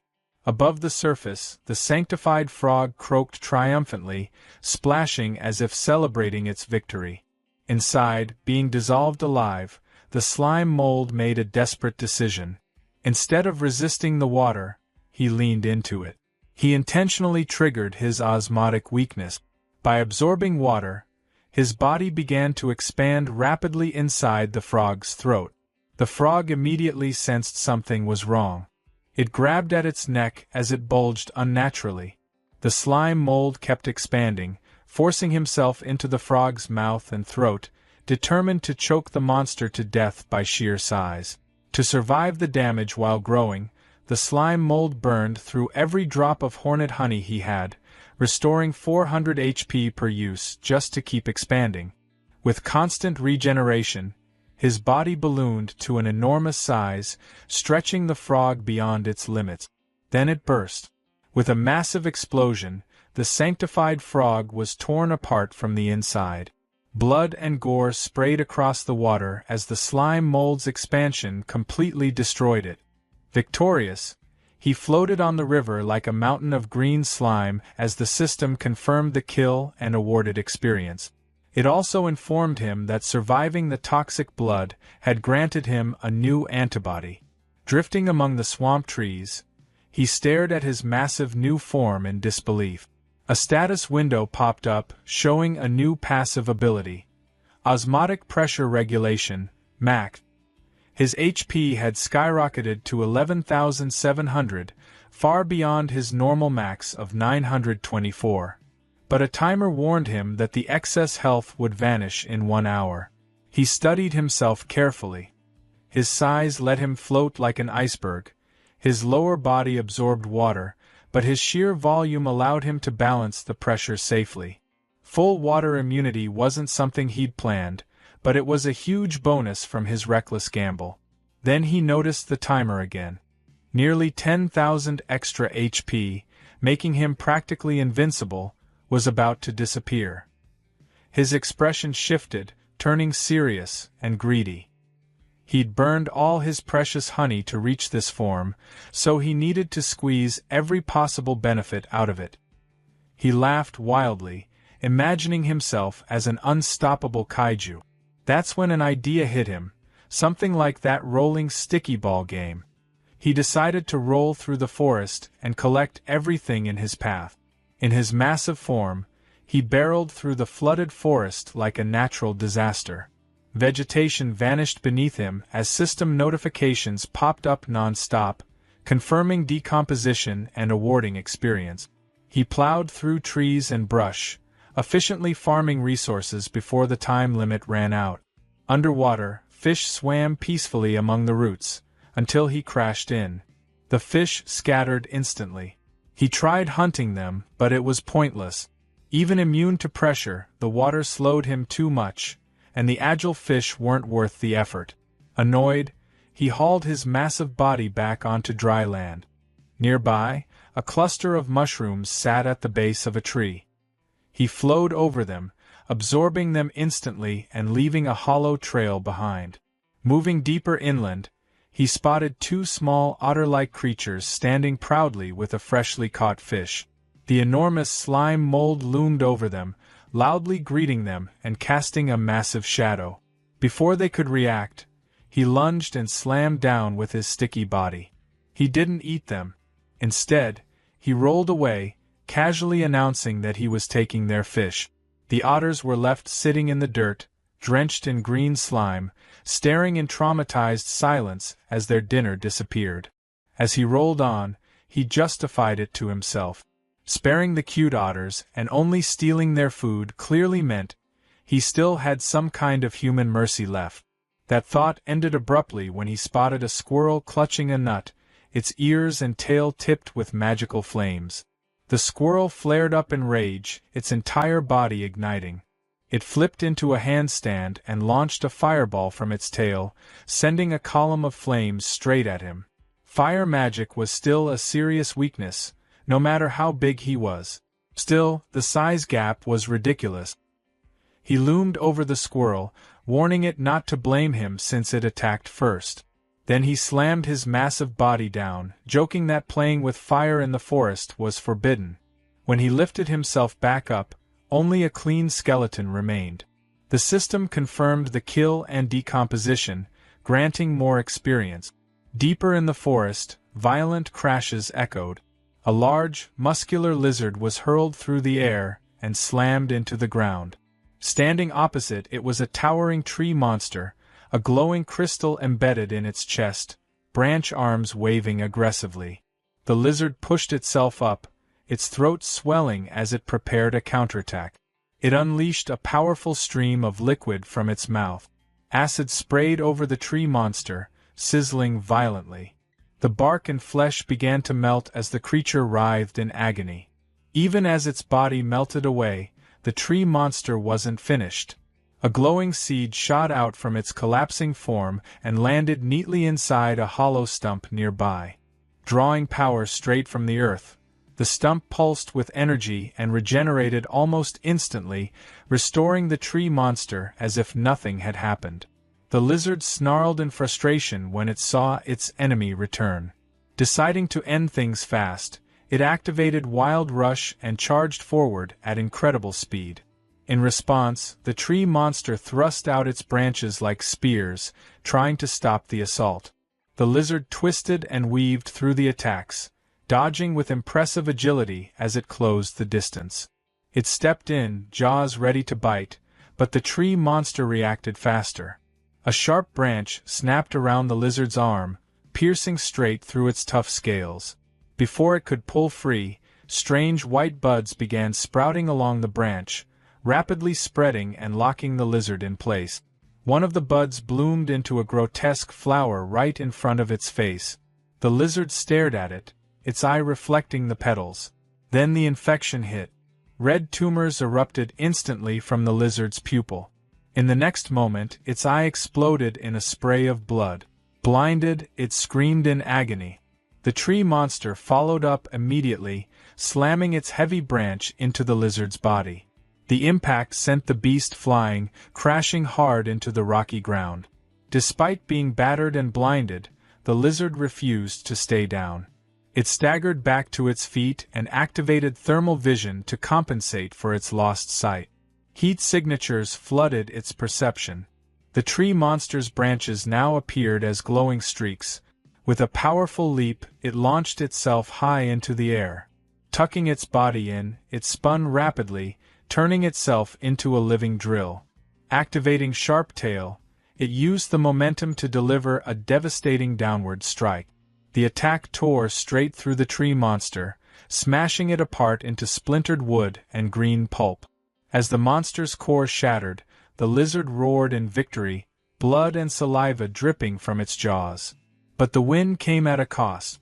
The parasitic flower continued blooming from its ruined eye socket, its roots burrowing deeper into its flesh. The giant slime mold came barreling down the hill without hesitation. It rolled straight over the wounded lizard, crushing it under sheer weight and absorbing it completely. A system alert briefly warned of a foreign object, but his antibodies neutralized it instantly, awarding him experience for the decomposition. He paused for a second, mildly confused by the warning, then shrugged it off. There was no time to think. He needed to eat as much as possible before his time ran out. As he continued flattening everything in his path, something started to feel off. He had rolled across what should have been hundreds of acres, yet the forest around him still looked impossibly dense, like he hadn't reduced it at all. Then the ground shook. Far in the distance, a massive pillar of dark energy erupted from a mountain, shooting straight into the night sky. Huge geometric magical patterns spread across the heavens as the energy pierced the clouds. The slime mold watched in stunned silence. Despite the overwhelming spectacle, there was no sound at all. It felt unreal, like a hallucination. Before he could make sense of it, his time limit hit 0. The system cleared his excess HP. His enormous body dissolved into smoke, shrinking instantly. In seconds, he was back to his original small, spiky form, resting on the grass. He checked his status, level 49. He'd gained the Weak Creature Lord achievement, and his HP had jumped to nearly 3,000. Then another notification popped up and ruined the mood. Nutritional overload was complete. The next requirement was 5 times higher, and he wouldn't gain any experience for the next hour. Lying in the crater his giant body had left behind, he muttered cynically, wondering if his fancy new title just meant he was king of kindergarten monsters. His body churned unpleasantly. Overeating had left him nauseous. Opening his inventory, he found it packed with junk. Rocks, wood, bones, all kinds of useless trash. Knowing he had to clear it out, his body convulsed as he vomited a massive pile of items onto the forest floor. When it was over, he lay there, deflated beside the debris. He felt lighter, but also bored. With XP locked, there wasn't much to do. Then another notification appeared. At level 60, he would be able to choose between a class change or evolution. His excitement exploded. This was the real path to power. He reasoned that mimicry was probably tied to class changes, while evolution sounded like a fundamental upgrade, something like an animal gaining human-level intelligence. His imagination ran wild. He pictured himself as a slime mold mage, mastering magic and ruling the world in this ridiculous form. He laughed to himself, until the sound of wings snapped him back to reality. Looking up, he spotted 3 fast-moving figures flying through the trees. His mood shifted instantly. Armed wasp mages. The same magic-using hornets he'd fought before, and there were 3 of them. Facing that many at once would be dangerous. Curious about their destination, he decided to follow. Leaping from tree to tree, he trailed them at a safe distance as they flew deeper into the forest. When he reached a clearing, he froze in shock. The forest floor was packed with countless hives, all connected by organic bridges, forming an enormous insect city. Hidden in the grass, he stared in awe. The scale was unbelievable. He wondered if this massive interconnected structure was what an evolved swarm looked like. The 3 wasp mages descended into the colony, joining thousands of others. Then the ground trembled. A massive clawed foot slammed down, crushing an entire hive instantly. A colossal bird stepped into view, a snake-tailed terror bird towering over the ruins. The bird ignored the wasps completely. It ripped open the hives and greedily devoured the larvae inside. Watching from cover, the slime mold broke out in a cold sweat. He recognized the species immediately. The red one had once scared him so badly he'd nearly given up on life, though this blue variant felt different. The colony fought back. Thousands of soldier wasps launched a coordinated dive bomb attack from every direction. But the bird's defenses were absurd. Stingers bounced off its thick feathers. Attacks aimed at the snake head on its tail failed too, unable to pierce the hardened scales. Physical attacks were useless. Switching tactics, the swarm blanketed the bird in insects, trying to suffocate or overheat it. The bird simply shook itself, sending thousands of wasps flying like dust. With brute force failing, the 3 wasp mages finally joined the battle. Hovering above the predator, they activated glowing magic circles and began summoning dozens of fireballs, all aimed directly at the towering terror bird. Explosions tore through the clearing, turning it into a furnace and blasting apart the hives. From his hiding place, Slimy could only stare, stunned by how strong the magic was. He expected the blue bird to be wiped out, but instead, it drank the fire like it was nothing. Its blue feathers burned into a bright, glowing red as it absorbed the spell. Fully charged now, the bird screeched and locked its gaze on the mages. The wasps hesitated, suddenly terrified. With one sharp snap of its snake-like tail, the bird ripped straight through the hives. The snake head scanned the area with heat vision, spotted survivors, and crushed a wasp in seconds. As the swarm collapsed, Slimy realized what had happened. The bird had baited the mages into powering it up. It wasn't just strong, it was clever. He decided to stay hidden and wait until it left so he could scavenge what was left behind. Then everything changed. One of the bird's wings suddenly froze solid. A group of human adventurers had arrived, drawn in by the noise. Nia Ross identified the creature as a snake heron, while Ray Carter warned everyone it was a Lord-level threat. Watching from the rocks, Slimy recognized the group from his past. The bird flexed as heat rolled off its body, melting the ice and breaking free with barely any effort. Ray Carter told Cool Fern to prepare a massive spell while he held the monster back.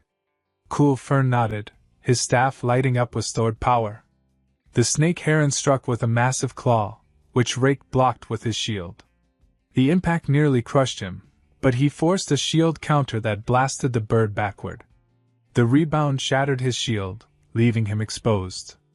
The snake tail lunged for his throat, but Nia's boar, Little Steelback, slammed into it, knocking it off course and giving Rake time to retreat.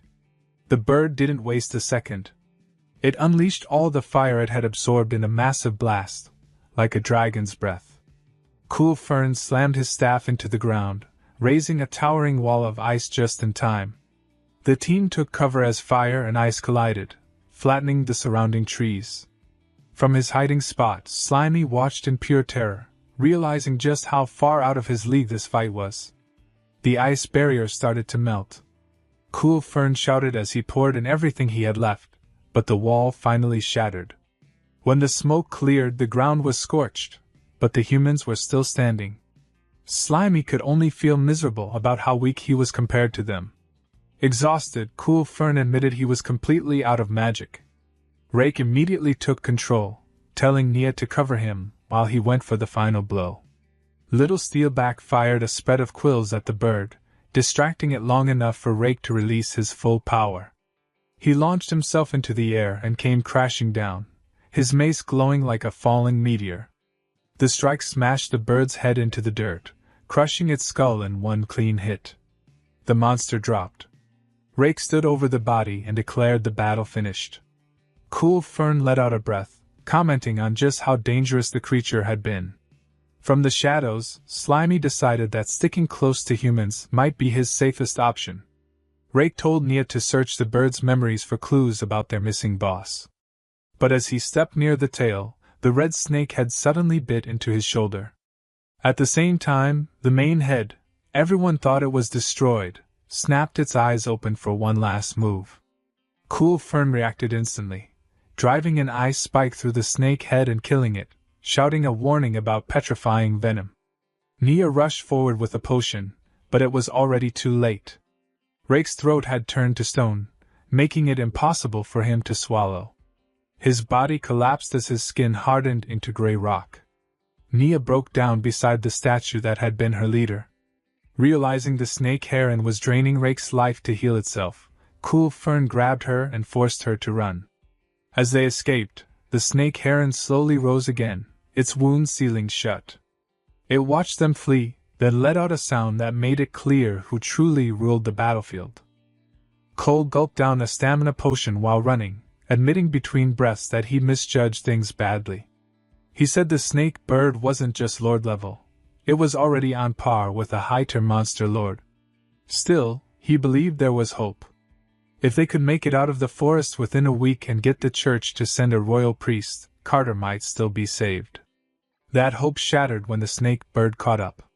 It slammed down in front of them, cracking the ground on impact. Cole stared in disbelief, muttering that it had regenerated far faster than he expected.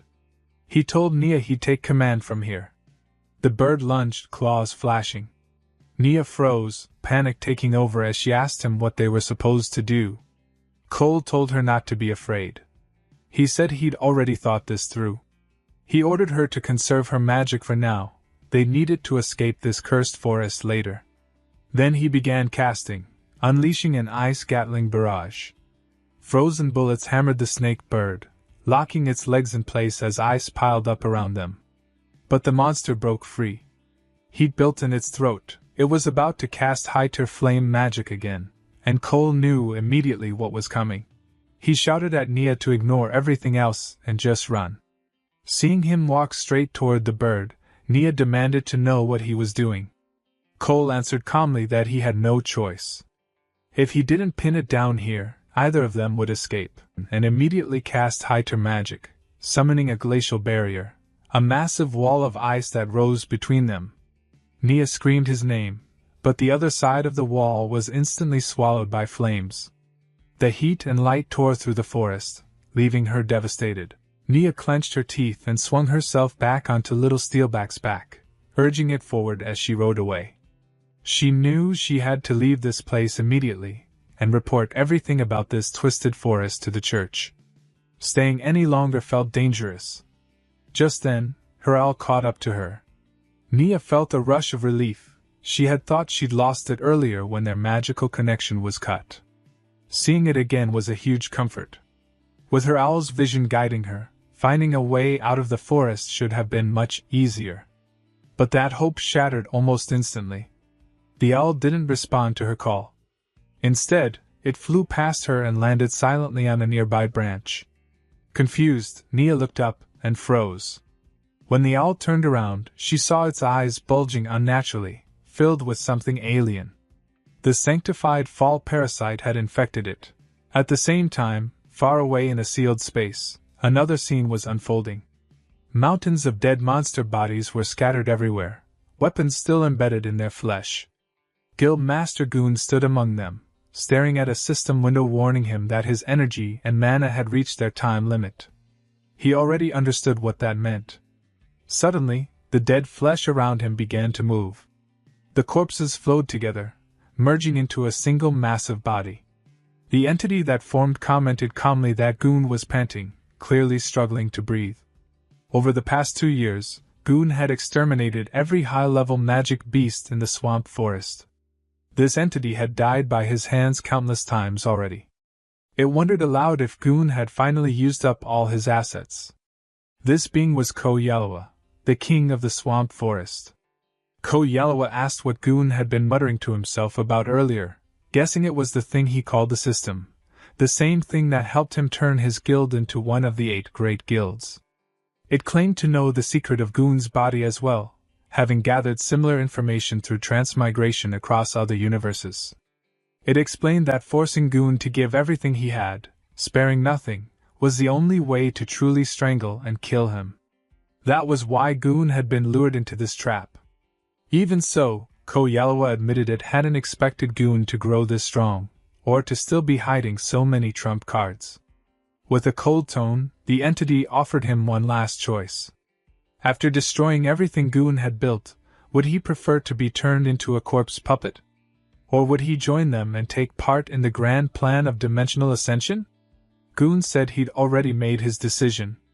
Picking up his weapon, he answered by slashing forward, declaring he would kill them all. Yahello laughed, calling it pointless. Inside this eternal barrier, it was immortal and undying. It asked if Goon really understood that. Another mass of flesh surged up from behind to attack, mocking him for still being nothing more than mortal flesh. His heavy breathing proved he was nearing his limit. If he refused to cooperate, he would die. Goon didn't argue. He calmly took another item from his inventory and threw a vial at Yahello. It shattered on impact, spraying true holy water everywhere. The entity recoiled in shock as the holy water spread, burning through its body. Goon explained that true holy water scorched the soul itself. Even physical immortality was meaningless in front of that power. He admitted it was unfortunate. He'd been saving it for the true mastermind behind everything, but it had to be used here. Yahello cursed him, ranting that even angels had fallen and demanding to know where he'd obtained true holy water. Before an answer could come, Yahello was no more. The holy fire kept raging, swallowing the battlefield in blinding light. Goon stood inside the flames when a system warning suddenly flashed in front of him, alerting him to a massive energy spike. The message made his chest tighten. The target was regenerating. A surge of golden power exploded outward. Instead of the monster burning away, its flesh knitted itself back together, rising higher and more imposing as the chaos settled. Goon stared in disbelief. He knew true holy water didn't just burn the body, it scorched the soul itself. A soul that was completely erased shouldn't be able to come back, even in a sanctified environment. So how was the enemy still standing? As the smoke thinned, the monster revealed its new form. Yahello hovered above the ground in what the system identified as sanctified fall mode, a horrifying floating red sphere, studded with writhing tentacles and a single unblinking eye at its center. The creature laughed, its voice dripping with mockery, making it clear Goon's supposed trump card had failed. Goon demanded to know how it had adapted so quickly. Yahello sounded almost pleased as it explained that the answer lay with Goon himself. It reminded him of the Dragon Emperor's finger he had sliced off earlier. Back then, Yahello had wondered how a spear could cut through a Dragon Emperor's skin. The answer, it realized, was the true holy water coating Goon's weapon. When that finger had fallen into the forest and gone missing, it landed near weaker monsters. That triggered an invisibility-type attribute, allowing the fragment to be located and reclaimed. By absorbing the finger, Yahello learned the secret of the holy water. Since Goon had only used a thin layer on his blade, the monster was able to adapt to the holy energy lingering in the severed limb, and gain immunity. Declaring that Goon had exhausted all his options, Yahello calmly ordered him to die. The ground responded instantly. It rumbled and split apart as enormous stone hands erupted from the earth, towering over Goon. One slammed down, aiming to crush him flat. Then another. And another. The attack turned into a brutal barrage as countless hands smashed the ground over and over again, burying him under sheer force. The assault ended with a spell, abyss magic, earth burial, leaving a massive crater beneath the floating monster. Buried deep under the earth, Goon felt crushing pressure from all sides. His spear reacted on its own. The tip glowed as a green magic circle appeared, activating 20 layers of elemental runestone effects. Earth attribute absorption kicked in, neutralizing the weight and magic pressing down on him. The moment the pressure vanished, Goon exploded out of the rubble, launching himself skyward with his weapon blazing. He charged straight at the floating red sphere, activating his spear art, the technique meant to pierce all things. Yahello sneered, pointing out that Goon's equipment had limit. It asked how long he thought he could keep struggling before unleashing necrotic shriek. The air screamed as thousands of red energy beams poured down like a storm. Goon met the attack head-on, his blue aura colliding violently with the flood of necrotic magic. System warnings stacked rapidly in his vision. His weapon's durability was nearly depleted. His magic resistance had dropped below 20%. His body was exhausted. Blood dripped from his mouth, but Goon ignored every warning. He pushed himself further, preparing a high-tier martial art, the 1-inch punch, Spiral Force. The system urgently warned that using it in his condition would cause irreversible damage. Goon dismissed the risk. To him, the cost no longer mattered. He poured every last bit of energy into the spiral attack. The strain was too much for his gear. The spear's tip shattered mid-strike. Even so, the spiraling force surged forward on its own, slamming into Yahello's center. Red and black energy collided in a massive explosion that shook the battlefield. Without the spear to anchor him, Goon lost momentum and crashed hard into the rocky ground. Blood splattered across the stone as he knelt there, clutching his arm. His body shook uncontrollably. The backlash had completely ruined his left arm. When the smoke cleared, Kidoyawa reformed without a scratch. It mocked him openly, asking why he kept choosing pain instead of simply dying. It guessed Goon was still desperately searching for a way out even now. Goon stayed silent, his head lowered. Regret weighed heavily on him. Saving his skills had been a fatal mistake. He realized too late that he should have used all the true holy water at the very beginning and ended the fight instantly. Then a massive shadow swallowed the battlefield. From the sky, the Dragon Emperor's finger descended like a meteor. As it fell, Kidoyawa declared that Goon never stood a chance. He wasn't fighting a single monster, but the power of the entire Holy Sea itself. The colossal fragment hurtled straight toward the injured knight. Even then, Goon refused to give up. With what little strength he had left, he opened his system inventory. As darkness closed in, he pulled out a tattered ancient scroll glowing with sickly green light. The scroll unfurled on its own, revealing pulsing red runes. It was a forbidden item, the Demon King's favor, and it radiated ominous power. Kettle Yellowa froze as a demon contract materialized before his eyes. He pointed at Goon, his voice shaking as he accused him of hypocrisy, openly opposing their plans while secretly making a deal with a demon long ago. Enormous hands emerged from the darkness, belonging to the Demon King himself. Without hesitation or mercy, the skill Oblivion's grasp activated. Kettle Yellowa was crushed instantly, his body collapsing into fine dust that scattered into the air like ash. From within the shadows, a demon stepped forward and greeted Goon casually, remarking that it had been a long time. He looked Goon over and burst out laughing, calling his current state pathetic. Just like back when the Demon King had first failed to descend into this universe.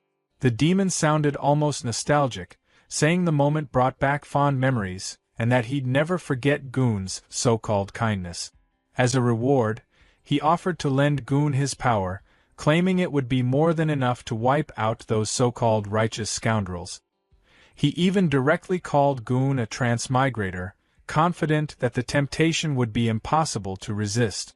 To his surprise, Goon didn't hesitate. He calmly tore the demon contract into pieces and said they were even now. The Demon King frowned, clearly disappointed. He called Goon heartless, annoyed that he hadn't fallen for the trap. Before vanishing back into the void, he left Goon with one final warning, that he had already seen the face of his death. Once the demon disappeared, the swamp fell silent again. Goon opened his system interface and winced. His HP was nearly gone, and his mana was completely empty. The system warned him that the monolone skill was still draining HP to repay its debt and urged him to replenish immediately. He didn't have the strength to respond. Goon sank down onto the ground, exhausted. He wondered if the summoning of the Hope coordinate had worked and asked the system to establish a connection. The answer came back quickly: connection failed. At the same time, a yellow system message appeared from Slimy. Decomposition had failed because the target wasn't organic matter.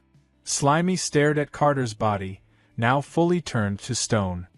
He shrugged it off, hopped down from the statue, and picked up Carter's mace. Since Carter clearly didn't need it anymore, Slimy figured it was fair game. Getting no response, he took the silence as permission and happily bounced away with his new equipment. As he moved through the forest, Slimy thought that if he helped the humans when they were in trouble, maybe they'd let him tag along back to their towns. But then he ran straight into a massive ice wall, one Cole had created earlier. Slimy immediately recognized it as magic. A mage had made this, no doubt about it, which meant the group had to be close. He wondered if they'd already taken down the snake bird. Maybe there was loot left behind. Still, he wasn't stupid. His own survival came first. Instead of rushing in, he decided to scout things out. Activating his search skill, Slimy carefully stretched his tendrils upward. The moment they peeked over the ice wall, his whole body went rigid. The snake bird was still alive. Worse, it was holding Cole. Cole's body was burned beyond recognition, his skin completely gone as if it had been peeled away by fire. Slimy didn't even have time to react before the snake bird casually opened its beak and swallowed Cole whole, like it was nothing more than another meal. That was enough. Slimy didn't hesitate. He turned and bolted. As Slimy ran, one terrifying thought kept repeating in his mind.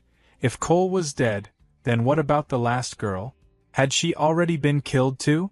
Elsewhere in the forest, Sanctified Fall, now fully possessing the owl Myo, dove from above with lethal speed, targeting Nia. Nia reacted instantly, warning little Steelback that Myo was no longer an ally. Her voice was calm but firm as she ordered a counterattack. Steelback responded at once, activating Spiny Back. Its fur stiffened and extended outward like rows of sharp nails, bracing for impact. But Myo was ready. As the owl charged, its beak began to glow. Iron Beak Gale activated, its neck stretching unnaturally as slicing force exploded outward in every direction. Trees were shredded in an instant. Trunks split apart, branches collapsed, and the forest itself seemed to be carved open. The sheer force drove Nia and Steelback backward as the attack tore through everything nearby, sending countless trees crashing to the ground. When the destruction finally settled, the forest lay in ruins. And yet, Nia was untouched. She sat calmly among the fallen trees. She sat on the ground amid the ruins, her body trembling. Panic crept into her voice as she cried out for help, her eyes darting across the devastation. She couldn't understand how Myo had ended up like this, how things had spiraled so badly. A harsh, strained grunting sound broke through the silence. Nia turned her head and spotted a spiky-haired boar pinned beneath a massive fallen log. It was Steelback. Forcing herself to stay calm, she called out to him, telling him not to be afraid. She explained that she would try to send her magic power into him and fix this somehow. The boar could only answer with weak, pained grunts. Above them, perched on a tree branch, Myo watched. 3 ghostly heads shaking, glowing faintly as its wings remained half spread. Without warning, the owl creature launched itself forward, wings fully spread as it attacked. Nia barely had time to react. She shrank back against the ground, raising her arms over her face, bracing herself for the impact she was sure was coming. At that exact moment, a skill activated. Mind control. The owl froze mid-motion. Its body stiffened, its expression twisting as its eyes flared with an unnatural glow. Suddenly, the world around Nia dissolved. She found herself floating in a dark, dreamlike space. Almost immediately, she understood where she was. This was Myo's mental world, just as the pet contract allowed. A faint sensation tugged at her awareness. She turned and noticed a distant light ahead. As she focused on it, the shape sharpened. A radiant, angel-like figure hovered in the distance, shining brilliantly, with the owl creature lingering nearby. When Nia finally faced the figure directly, its overwhelming glow flooded her vision, leaving her unable to look away. Nia stood in the strange, glowing mental world, staring up at the radiant figure hovering above her. She quickly realized who it was and wondered why Lord Angel was inside Myo's mind at all. Lord Angel looked down at her calmly and told her to come closer, the voice steady and commanding. Then, without warning, the left side of that serene face twisted, shifting into something red and monstrous. The gentle presence vanished in an instant. Back in her physical body, Nia screamed, panic taking over as she begged desperately for someone, anyone, to save her.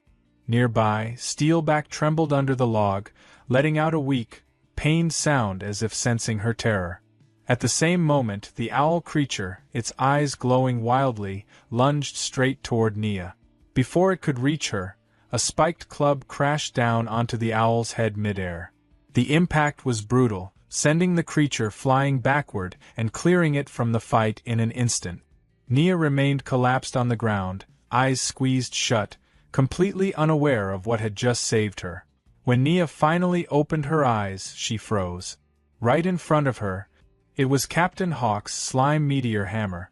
Slimy swung the massive flail with growing confidence, convinced its control over its own body had finally reached perfection. In its mind, a stone was no different from a bullet, and the flail itself was basically a cannon. That confidence lasted exactly one swing too long. The weapon came down with a loud crack, straight onto Steelback's head. Slimy froze. A bead of cold sweat formed as it realized what it had just done. Awkwardly, it pulled the flail back, its body squirming as the weapon dissolved and melted back into its form. Steelback shook his head and let out a low grunt, looking more annoyed than injured. Nia slowly pushed herself upright and turned toward Slimy.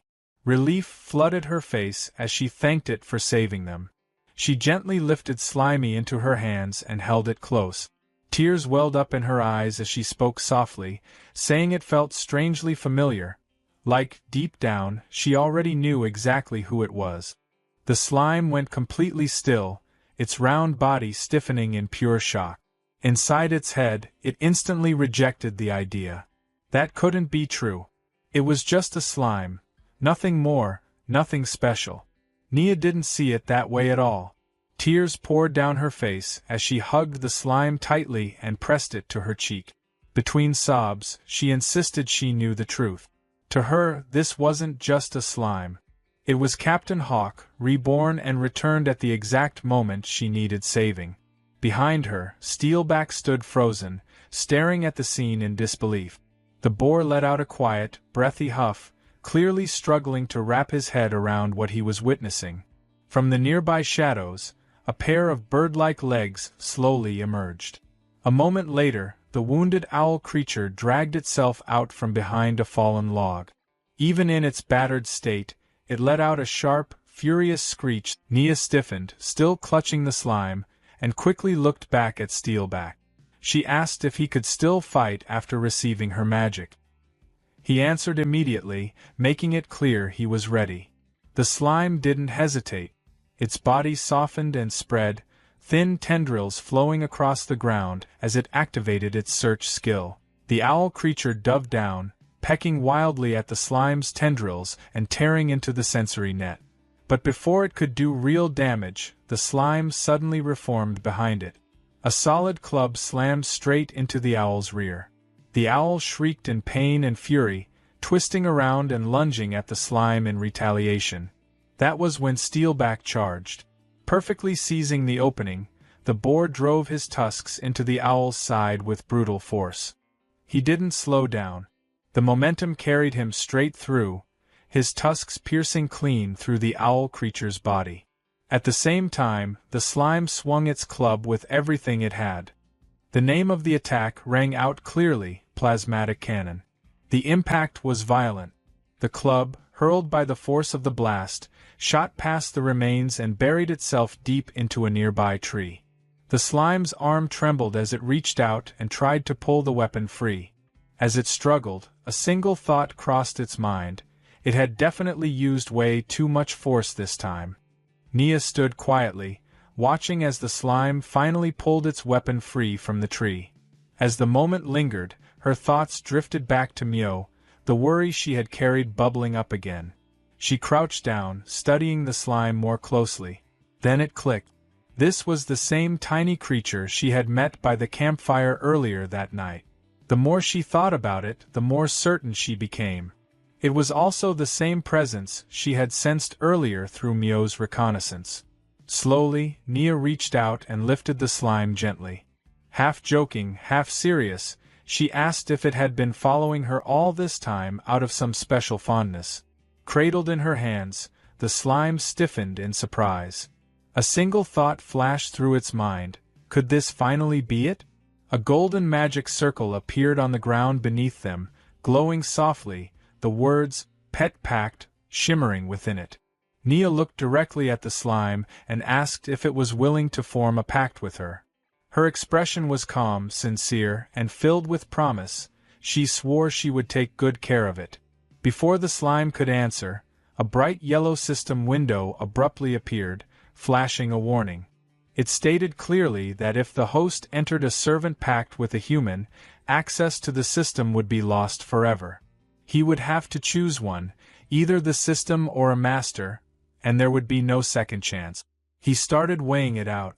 The system was useful, powerful even. It helped him grow, survive, and made everything more convenient. Still, it felt dull compared to the kind of heroine you'd see in an old-school, hot-blooded shonen story. When he really thought about it, the decision felt almost too easy. Numbers, pop-up windows, and emotionless prompts couldn't compare to a real person standing right in front of him. His thoughts ran ahead on their own. He pictured himself and Nia training together under clear skies, running along bright beaches with waves crashing nearby. In his mind, they faced trial after trial, growing stronger together like perfect partners straight out of a very familiar monster-collecting game. In that imagined future, he wasn't just tagging along. He was her monster, fighting for her, trusting her without hesitation. They kept climbing higher, dungeon after dungeon, battle after battle. Nia pushed herself hard and Slimy kept pace, evolving alongside her through every struggle and win. Eventually, she became a champion-level master, her name spreading across nations. Monster taming exploded in popularity, and she rose as the strongest rookie adventurer, gaining fans everywhere she went. People talked about her with admiration wherever she showed up.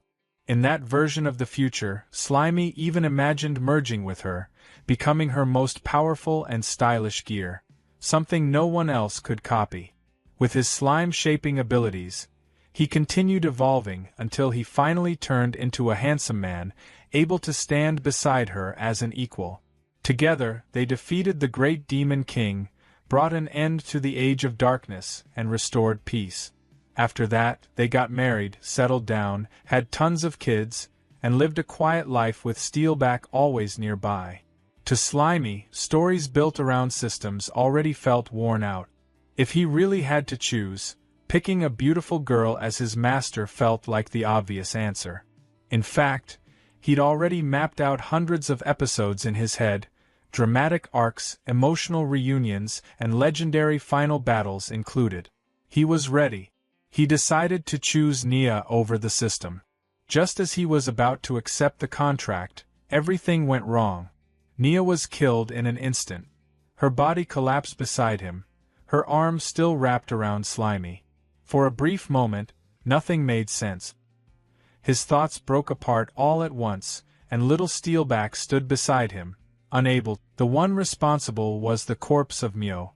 It stood there calmly, having used abyss magic, Circle of Wind's demise. From the ruined neck, something disturbing happened as a new head began forming. The shape was human-like, but stripped of skin, exposing raw flesh underneath. Little Steelback reacted immediately. Fueled by rage, he charged straight at the monster.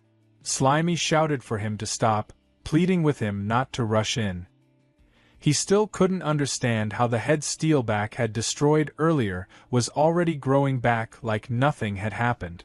Before Steelback could get close, the creature lifted a finger and pointed at him, casting another spell. Using abyss magic, Atavistic Ray, it forcibly altered Steelback's body, reducing him into a small lizard before tossing him aside.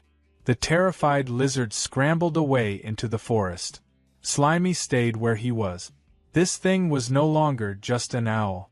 It now had the terrifying power to force devolution. It now had a frightening new power, the ability to force devolution. The human-shaped head finished forming and shifted into an annoyed look, muttering about how everything had turned into a hassle. It scoffed at Yahello, calling him useless and mocking him for burning through resources while still failing to deal with something so small. The voice didn't stop there, throwing jabs at the old man from the Holy See too, saying none of this would have happened if they'd listened from the start. The one speaking finally revealed herself. She was Merlin, Guild Master of the Blue Hat Guild, and one of the church's 7 holy knights. Clearly irritated that she had to handle this herself, Merlin glanced at the sky and noticed the imprisonment barrier was already gone. Even so, she had no intention of chasing anyone down. Activating Tempest Wing, she shot upward at extreme speed and disappeared from view. Slimy was left behind, standing next to Nia's lifeless body. Bit by bit, the truth settled in. Another human had used magic to move their consciousness into the owl's corpse, and because he was too weak, he hadn't even been worth acknowledging. That feeling hit him hard. It was exactly the same as when he first arrived in this world. Everything had happened too fast. There hadn't been time to process any of it. Merlin had killed the master he was about to choose, which meant the contract never went through. He briefly wondered if he should feel lucky for surviving, but the thought didn't last. Nia was gone, and he was still here, worrying about staying alive. Until he personally killed that monster, he decided he had no right to call himself a man. Anger burned through him. Slimy swore he would crush the enemy's head with his own cytoplasm and took off through the forest, chasing after his target. Elsewhere in the swamp, Goon's system informed him that the Monolon repayment was complete. It immediately followed up with warnings about his condition. His health was down to 789 out of 2.8 million, and his arm was badly damaged and needed treatment right away. Goon told the system to stop pointing out the obvious. He had nothing left to give. He ordered it to keep trying to contact the transmigrator summoned by the Hope coordinate. The system replied that long-distance communication wouldn't work until the initial connection was fully established and advised him to keep moving to find a stronger signal. Goon already knew the Holy See would send reinforcements. If they showed up, escape wouldn't be an option. He needed to find the new transmigrator and get out of the swamp immediately. As he moved through the forest, he suddenly stepped on something slimy and yellow. At the same time, Slimy's search skill finally locked onto a target. Thinking he'd found the long-necked monster, Slimy attacked without hesitation, swinging his mace at full force and smashing it straight into Goon's head. The impact felt wrong. There was resistance, like hitting armor. The shape of the target didn't feel right either. When the figure collapsed, Slimy realized his mistake. This wasn't the monster. He'd mistaken Goon for part of it because of the tassels on his helmet. Slimy apologized quickly, blaming the poor lighting and grumbling about how the flashy helmet made things hard to see. Before he could explain any further, Goon grabbed him. Recognizing Hawk's weapon and catching the scent of Nia's blood on Slimy, Goon accused him of killing his guild members, assuming he was connected to the church. At that exact moment, both of their system windows appeared at the same time, announcing that the connection had been successfully established. Goon immediately understood that Slimy was a transmigrator, and as Slimy stared at Goon's system window, he finally realized he wasn't the only transmigrator in this world. Goon stops mid-action, staring at the screens in shock. He asks if Slimy also has a system, quickly realizing this creature is a transmigrator. Slimy is just as stunned, learning that Goon is also from another world. Goon explains that in his fight against the church, he activated a noble phantasm called Hope Coordinate to summon an ally. Slimy now understands that his arrival wasn't random at all. Goon admits he was too weak to save Nia even after meeting the guild and asks Slimy if he's willing to help. He reassures him that he also started with nothing after transmigrating and survived by relying on the system, adding that this world shows no kindness to anyone. Goon then removes his helmet, revealing he isn't human and that he hides his face for a reason. Curious, Slimy asks what race he belongs to. Goon admits he's a goblin, one of the most hated races. Expecting something completely different, Slimy comments that he'd rather remain a cute slime than look like an ugly green monster. Goon reveals his face instead, refined and elf-like.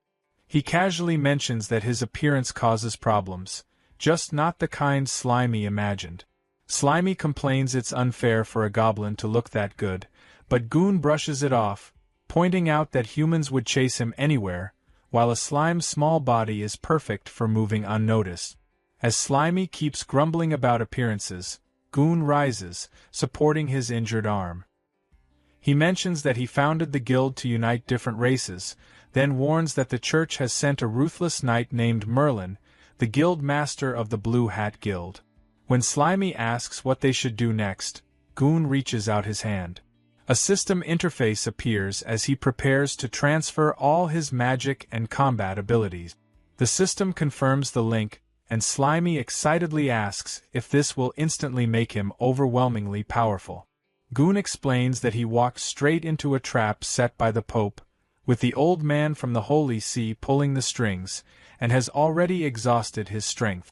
He needs Slimy to be the one who continues the fight. When Slimy jokes that this sounds like a typical hatred of the church, Goon corrects him. He explains that the church already controls the world, and their true goal is to sacrifice all life here to fuel beings who want to ascend to a higher universe. Stunned by the scale of it all, Slimy asks how something like that is even possible. Goon begins recounting his past. He explains that he was born a goblin cub at the very bottom of society, raised in mines where survival meant eating scraps and whatever was left behind. At 5 years old, his system awakened, giving him the power to kill the goblins who tormented him. In his memories, a blood-covered young Goon questions who he really is, yet knows his soul was always human. He goes on to explain that he rescued imprisoned female heroes and helped them recover using a skill called dual cultivation. Slimy agrees that even with a monster body, Goon's heart is human. Then it clicks what that skill really means, and Slimy awkwardly points out that it involves sex, comparing it to his own useless decomposition ability. Goon confirms it without hesitation, admitting the skill is exhausting and even saying he envies Slimy. He explains that partnering with different classes boosted different stats. Warriors strengthened his vitality, mages increased his magic output, and the experience gain was massive. He used that power to protect them and start families. Wanting a safer future, he moved them all to the royal capital. Hearing this, Slimy explodes with jealousy, accusing Goon of bragging about his love life. The tone shifts instantly. Goon's voice breaks as he says moving to the capital was a fatal mistake that cost him his wives and child. A heavy presence interrupts the transfer at 12%. Merlin arrives, now inhabiting a massive bird-like body, announcing that he's finally found Goon. Goon senses the danger immediately. He shoves Slimy out of harm's way and dodges unseen slashes tearing through the space around him.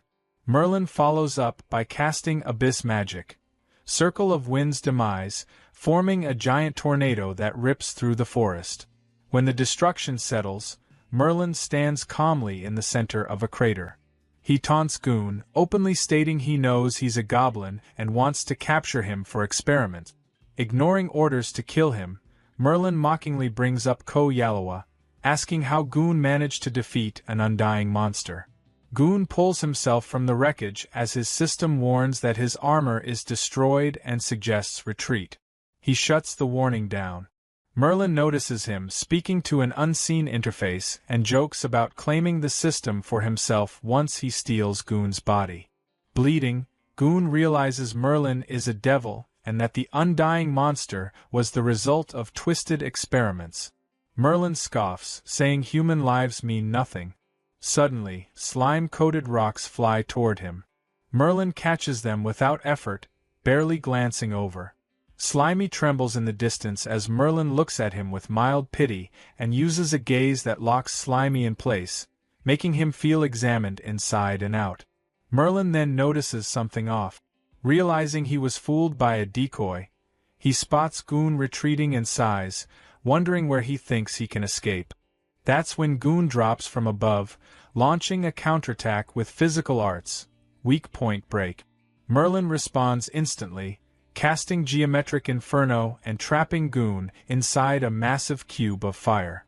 Watching the flames, Slimy cries, convinced this is the end for his ally. Merlin smiles, acknowledging the risk but confident the outcome won't change. Then Goon punches straight through the fire. His technique works even against magic, shattering the spell. Merlin stares as Goon's hand bursts through the flames and grabs him. Goon locks his grip on the mage and declares that he finally has him. Surrounded by fire, Goon states that even if this kills him, He will make sure Merlin goes down with him. The system screen flashed showing that only 1 point of health remained out of an absurdly high total. A notice explained that the desperate struggle state had kicked in for 1 minute, locking HP at 1 no matter what damage came in. Nearby, Goon spoke under his breath, activating a skill called the Final Accord. Merlin reacted instantly. His face twisted unnaturally, sharp teeth showing as a voice burst out of him, shouting at Goon to stop and demanding whether he even understood the cost of using that skill. Another system window appeared, this time with urgent warnings. It explained that the Final Accord would cancel out desperate struggle, drop the host's HP straight to 0, and completely erase both body and soul. The system urged careful consideration. Goon didn't hesitate. Holding Merlin down at the center of the ground, he triggered the spell anyway. A huge green and yellow magic circle flared to life beneath them, flooding the area with violent energy. He simply said that it didn't matter. Merlin screamed as power was ripped out of him, white light tearing away from his eyes and mouth while the sound of extraction echoed again and again. Amid the chaos, Goon looked calm. Surrounded by swirling energy, he sent a final system message to Slimy. He apologized, explaining that this was the only way left to get rid of Merlin. He told Slimy that saving the world was now their responsibility and warned them never to put trust in the church. Slimy stared up, eyes wet, overwhelmed. They begged Goon not to do this and asked how someone like them, a simple slime, was supposed to save the world when even someone as strong as Goon couldn't. Goon's body started breaking apart into glowing particles. His voice reached Slimy one last time, telling them to believe in themselves and revealing that his role had always been to serve as the one who summoned Slimy into this world. The magic circle exploded in a blinding flash. When the light faded, the circle was gone, replaced by frozen runes etched into stone. From beneath a cracked layer of ice, Slimy could be seen on the surface. The surroundings had changed completely. The land was now a barren stretch of broken rock, with steam drifting up from the ground. Slimy looked down, crying softly, and said Goon's name. High above, Merlin was still in the sky. From below, Slimy watched as Merlin shouted curses toward Goon, raging that the entire mission had ended in failure. In a pitch-black void, rows of identical, faceless female candles stood in silence. Only one on the far left still burned with a bright flame, while all the others had gone dark. Up in the sky, Merlin hovered in a ruined state. Her body looked worn down and unstable as she spoke about the situation. She said that 5 life candles, which were meant to link her to the chaotic universe, had already gone out. She added bitterly that the only vessel left for her descent had been the remains of a weak, fallen holy monster. Before she could go on, a massive jet of yellow slime shot upward and smacked straight into her face. Slimy pulled back, spitting and staring her down. A system notice popped up showing HP -50. Slimy told her to stop talking nonsense, saying he was going to carry on Goon's will and settle an old score tied to a girl from earlier. As part of Slimy's body sank into the ground, he made a quick decision. He left a clone behind as insurance, planning to shift his awareness to it if things turned bad. In the next moment, Slimy launched himself onto Merlin's face, spreading over one of her eyes. Merlin reacted in confusion, questioning whether this slime was some leftover contract monster Goon had prepared. Anger quickly took over her expression. She declared that Slimy would replace Goon and receive all of her fury instead. Colored rings of light swept through Slimy as an attack activated. The system identified it as abyssal magic, devolution ray. When nothing happened, a large question mark appeared above Slimy. Merlin stared at the result and demanded to know why there was no effect. Internally, she considered that her heavily damaged soul might have weakened her magic far more than expected. Energy whipped violently around her as she shouted that this couldn't be forgiven. She claimed that as the kingdom's strongest magician, there was no way she should struggle against a single low-level monster. In her outburst, a small chunk of Slimy was thrown aside. Slimy spread countless slimy tendrils outward, quietly searching for the right skill. He judged that Goon had already left Merlin barely holding on, and more importantly, she had no idea about his hidden option. Slimy decided to take advantage of that gap and strike without warning. Out of nowhere, a snake-like bird slammed into Merlin, sending her flying backward. She crashed hard against an unseen surface, her body bursting apart on impact as blood scattered through the air. Merlin's damaged body, followed by her battered and bleeding face. She spat out curses, muttering about what kind of thing she was dealing with now. She swore that if she ever made it back to the church and had time to recover, she would turn the entire swamp forest into nothing but ruins. Nearby, the snake bird began to glow with a strong light. The snake bird leaned forward, gathering power as the system announced Pseudo-Dragon's breath. The snake bird followed up by sweeping a broad stream of fire across the stone ground. From a distance, Slimy watched with its tendrils spread wide. The snake bird tilted its head, staring down at the pool of lava it had just formed. Merlin's cries echoed from within the molten heat. Then, without hesitation, the snake bird began absorbing the lava, drawing it back into its body. Slimy stared on, unable to look away. Along the snake bird's furry side, its body started swelling and pulsing, as if something inside was forcing its way out. A pink, serpent-like head pushed through the snake bird's back, a forked tongue flicking into the air. A bright white glow wrapped around the snake bird, outlining its form as the change completed. Slimy watched as the shadow of the transformed snake bird stretched larger and heavier, realizing mid-thought that it was evolving. The full result came into view, a two-headed snake bird chimera. The original head looked longer and sharper now, while a pink serpent head with a long neck rose from its back, paired with an extended tail.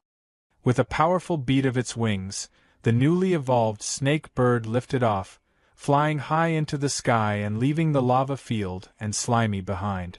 Slimy looked up, completely at a loss, struggling to form words as the snake bird disappeared above. System screens kept popping up one after another, and Slimy was basically catching L's non-stop. Skill transfer stalled at 37% before the connection just dipped. Super magic? Didn't stick. Elemental resistance? Nope. Divine arts, unions, dimensional boosts, each one bounced back with the same excuse. No magic power or the body just wasn't built for it. The only W in the whole mess was martial arts talent sliding through successfully. And after that, Slimy ended up sprawled on the ground. From the outside, Slimy looked like a mess, but inside, the vibe was worse. He admitted to himself that life as a clueless little slime mold had honestly been way more chill. Even with all these new gains, happiness just wasn't there. Slimy activated search, and scattered remains nearby responded. Pieces of Goon's body started pulling together bit by bit, drawn in under Slimy's tentacles. New notifications rolled in. Forging skill unlocked. Medical knowledge unlocked. Cooking skill unlocked. The encyclopedia and map atlas partially filled in. That helped. A little. Slimy started shaping himself into something more human. It took effort, but once the form held, his mindset shifted. He reminded himself that slacking off wasn't an option. He told himself he had to carry on Brother Goon's legacy, because if the church really went through with sacrificing the world, nobody was making it out. He kept reinforcing the shape, filling it in, sticking everything together. The result wasn't perfect, but it was close enough. Slimy figured that even without a real body, controlling it like this should work. Then he tried moving. The moment he put weight on it, the whole thing got shaky. Standing turned into a struggle, and one wrong adjustment sent everything out of sync. He tried correcting himself, but the coordination was a nightmare. Focus on one side, lose the other. Manage the top half, lose control of the legs. The structure gave out, and the human form collapsed back into a blob. Slimy decided to call it for now. Hiding felt smarter, especially since there was no guarantee the church wouldn't send people again. He stored what he could into his slime mold space. Among the items was a piece of armor. The appraisal system explained it was forged from lock-force stone, built to soak up most physical damage, and reinforced by Goon himself. Later, Slimy slid through the forest as a blob, processing everything that had gone down in a single night. His headspace felt overloaded, so he pulled up the encyclopedia and map atlas to sort things out. The map filled in polar ice fields, the royal capital, deep valleys, mountains, barren mines. Seeing it all laid out made one thing clear. This world was huge. More system info followed. Portals were set up by the royal capital in different regions, letting people travel back and forth. The church ran all of it. Adventurers had to apply through them, and anything gathered on trips got taxed hard. Half of it went straight to the church. The system confirmed Slimy's current location, the swamp forest. Slimy immediately caught onto the idea that finding a portal could mean a direct trip to the royal capital. The route was obvious now. Still, he knew rushing in weak wasn't smart. Right now, his only real backup plan was a piece of busted high-level gear and whatever resources he could scrape together. Then his attention shifted to the body nearby, the girl named Nia. Slimy stared at it for a moment, quietly weighing whether breaking it down was the next move. Slimy hovered over Nia's body for a moment, quietly settling the choice in his head. He figured that keeping her around wouldn't change anything. There was no bringing her back. Letting her sit there and slowly decay felt worse, so he decided this was the cleaner ending. The body started to shift, dissolving smoothly into slime and blending in with him. As it finished, a voice echoed like a soft send-off, saying goodbye to the little slime. After that, Slimy locked in. He told himself that from this point on, even if all that was left of him was a chunk of slime mold, he'd personally see the end of that church. No shortcuts, no backing out. The system wrapped things up fast. Decomposition confirmed. Experience shot up, pushing him from level 49 to 50. He picked up a small batch of enhancement points, and a new skill, Domination, came online. Almost instantly, it synced with his natural traits and fused with Central Command, leveling up into something new, Parasitic Domination. Time passed quietly as Slimy rested in the forest, until movement snapped his attention back. A frog hopped nearby, croaking loud enough to trip his danger sense. Slimy didn't hesitate. He launched a plasmodial barrage, and the frog went down right away. The system logged the win, experience gained, and a bit of HP lost in the process.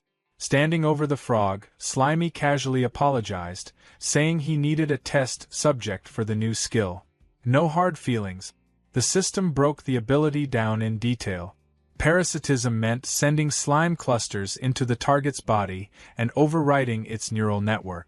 Domination meant full control afterward, turning the body into a shared sense puppet that followed command. Slimy noted that ever since syncing Brother Gon's encyclopedia data, the system explanations had gotten way more specific. Honestly, it made things easier. First, invade the corpse with slime mold. Simple enough. He activated the skill, and slime poured into the frog's body. Inside, it spread fast, wrapping around everything until the whole thing was covered. A second later, the frog twitched. The system confirmed success. One swamp frog corpse puppet acquired. It also flagged that Slimy had hit the current control limit and would need to level the skill up to manage more. Watching the frog move on its own, Slimy realized parasitism handled the basic motion automatically. The next step was domination. He focused, getting ready to shift his awareness into the slime cluster inside the body and take full control. Slimy realized that his consciousness had really transferred into a corpse. A system window appeared beside what used to be a swamp frog. System: Corpse Puppet, Swamp Frog. Durability, 0%. Available skills: Charged Strike, Tongue Fist, Pounce Bite. Slimy noted that there was even a species introduction. He found it interesting, then focused on the durability. He reminded himself that since it was already a corpse, having zero durability made sense. There was no HP to talk about. From the frog's low point of view, the forest looked massive. Slimy observed that the field of vision was incredibly wide and figured this must be how a swamp frog saw the world. He found it strangely magical. Looking at the frog's hands, he realized that because he had invaded all the nerves, he had inherited the muscle memory too. He commented to himself that it felt exactly like using his own body, with no need to adjust. Then he considered something else.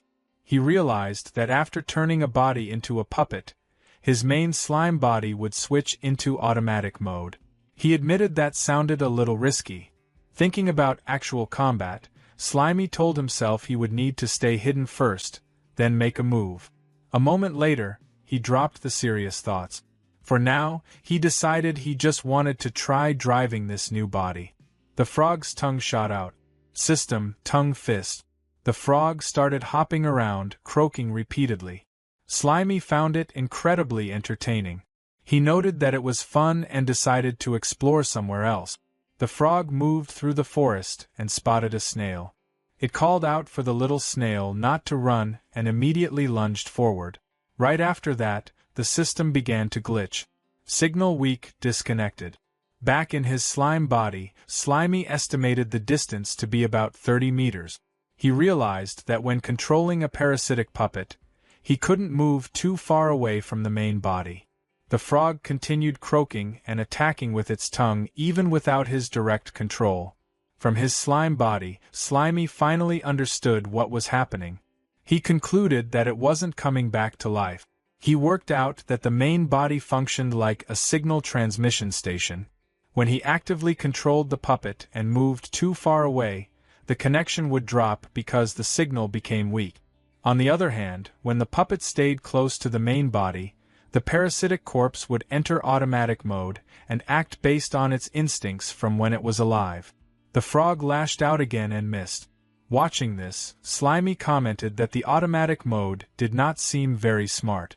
Slimy decided not to overthink it. He recalled the frog puppet and stored it back into his storage space. Thought, forget it. Let's call it back first. A system window popped up. System, parasitic puppet, swamp frog X1. Slimy then started thinking about the snake bird he had encountered earlier. Following that logic, he figured that as long as he defeated that creature, he should be able to parasitize its corpse too. His imagination ran wild. He pictured himself riding a powerful snake bird through the skies. If he could parasitize a high-level magic beast, that would be amazing. He reasoned that he could build a strong parasitic army and use it to fight against the so-called evil Holy See. The idea amused him. For now, he decided to keep searching for better targets. Slimy hopped across the swamp, moving smoothly over the surface. Without warning, a jet of water shot up from below and slammed into him. System, HP -70. Slimy landed back down, annoyed. He demanded to know who dared to launch a sneak attack on him. A strange creature surfaced nearby. It looked like a mix between a pufferfish and a crab. Slimy ordered it to state its name. The creature only responded with strange noises, repeating dulu dulu as it faced him. Slimy sized it up. He identified it as some kind of pufferfish that could spit water, mixed with a smelly crab. To him, it looked like perfect material delivering itself right to his door, saving him the trouble of hunting. The creature attacked again. System, water gun. Slimy complained that everything and everyone seemed to treat him like easy prey. Then he declared that he would show it the strength of a level 50 low-ranking monster lord. Slimy launched his counterattack. System, plasmodial barrage. The barrage struck the puffer crab directly. The creature quickly turned and tried to swim away. Slimy refused to let it escape. He pointed out that attacking and running away would not be that simple. He activated another skill, Morph Net. A shifting net spread out and trapped the fleeing puffer crab in place. Slimy tightened the morph net, and more pufferfish got caught in the struggle. System, defeated target gained experience points. Slimy was impressed. He noted that there were way more of them than he expected. When he checked his interface, a new icon appeared. System, Parasitic Puppet, Pufferfish X1. Another window opened. System, Corpse Puppet, Pufferfish. Durability, 99%. Available skills, Water Gun, Steel Tooth Cut, Inflate. Slimy observed that this one was in much better condition than the frog. 99% durability looked promising. Not far away, a large swamp crab moved beneath a tree. Slimy climbed up, positioning himself above it. Without hesitation, he dropped down and launched Plasmodial Barrage from above, striking the crab directly. He landed on top of the creature as it struggled beneath him, its legs thrashing. As it tried to shake him off, Slimy slipped between the gaps in its shell. He commented that if it wanted to throw him off, it should first deal with him drilling through the openings in its carapace. He squeezed inside. System, Defeated target gained experience points. Once the crab's resistance stopped, Slimy activated his skill. System, Dominion. The takeover completed smoothly. A new icon appeared. System, Parasitic Puppet, Swamp Crab X1. Another status window opened. Corpse Puppet, Swamp Crab. Durability, 99%. Available skills, Water Gun, Mud Foam, Clamp Clamp Clamp Clamp. Slimy reviewed the crab's skills with interest. Between the frog, the pufferfish, and now the swamp crab, his parasitic lineup was steadily expanding.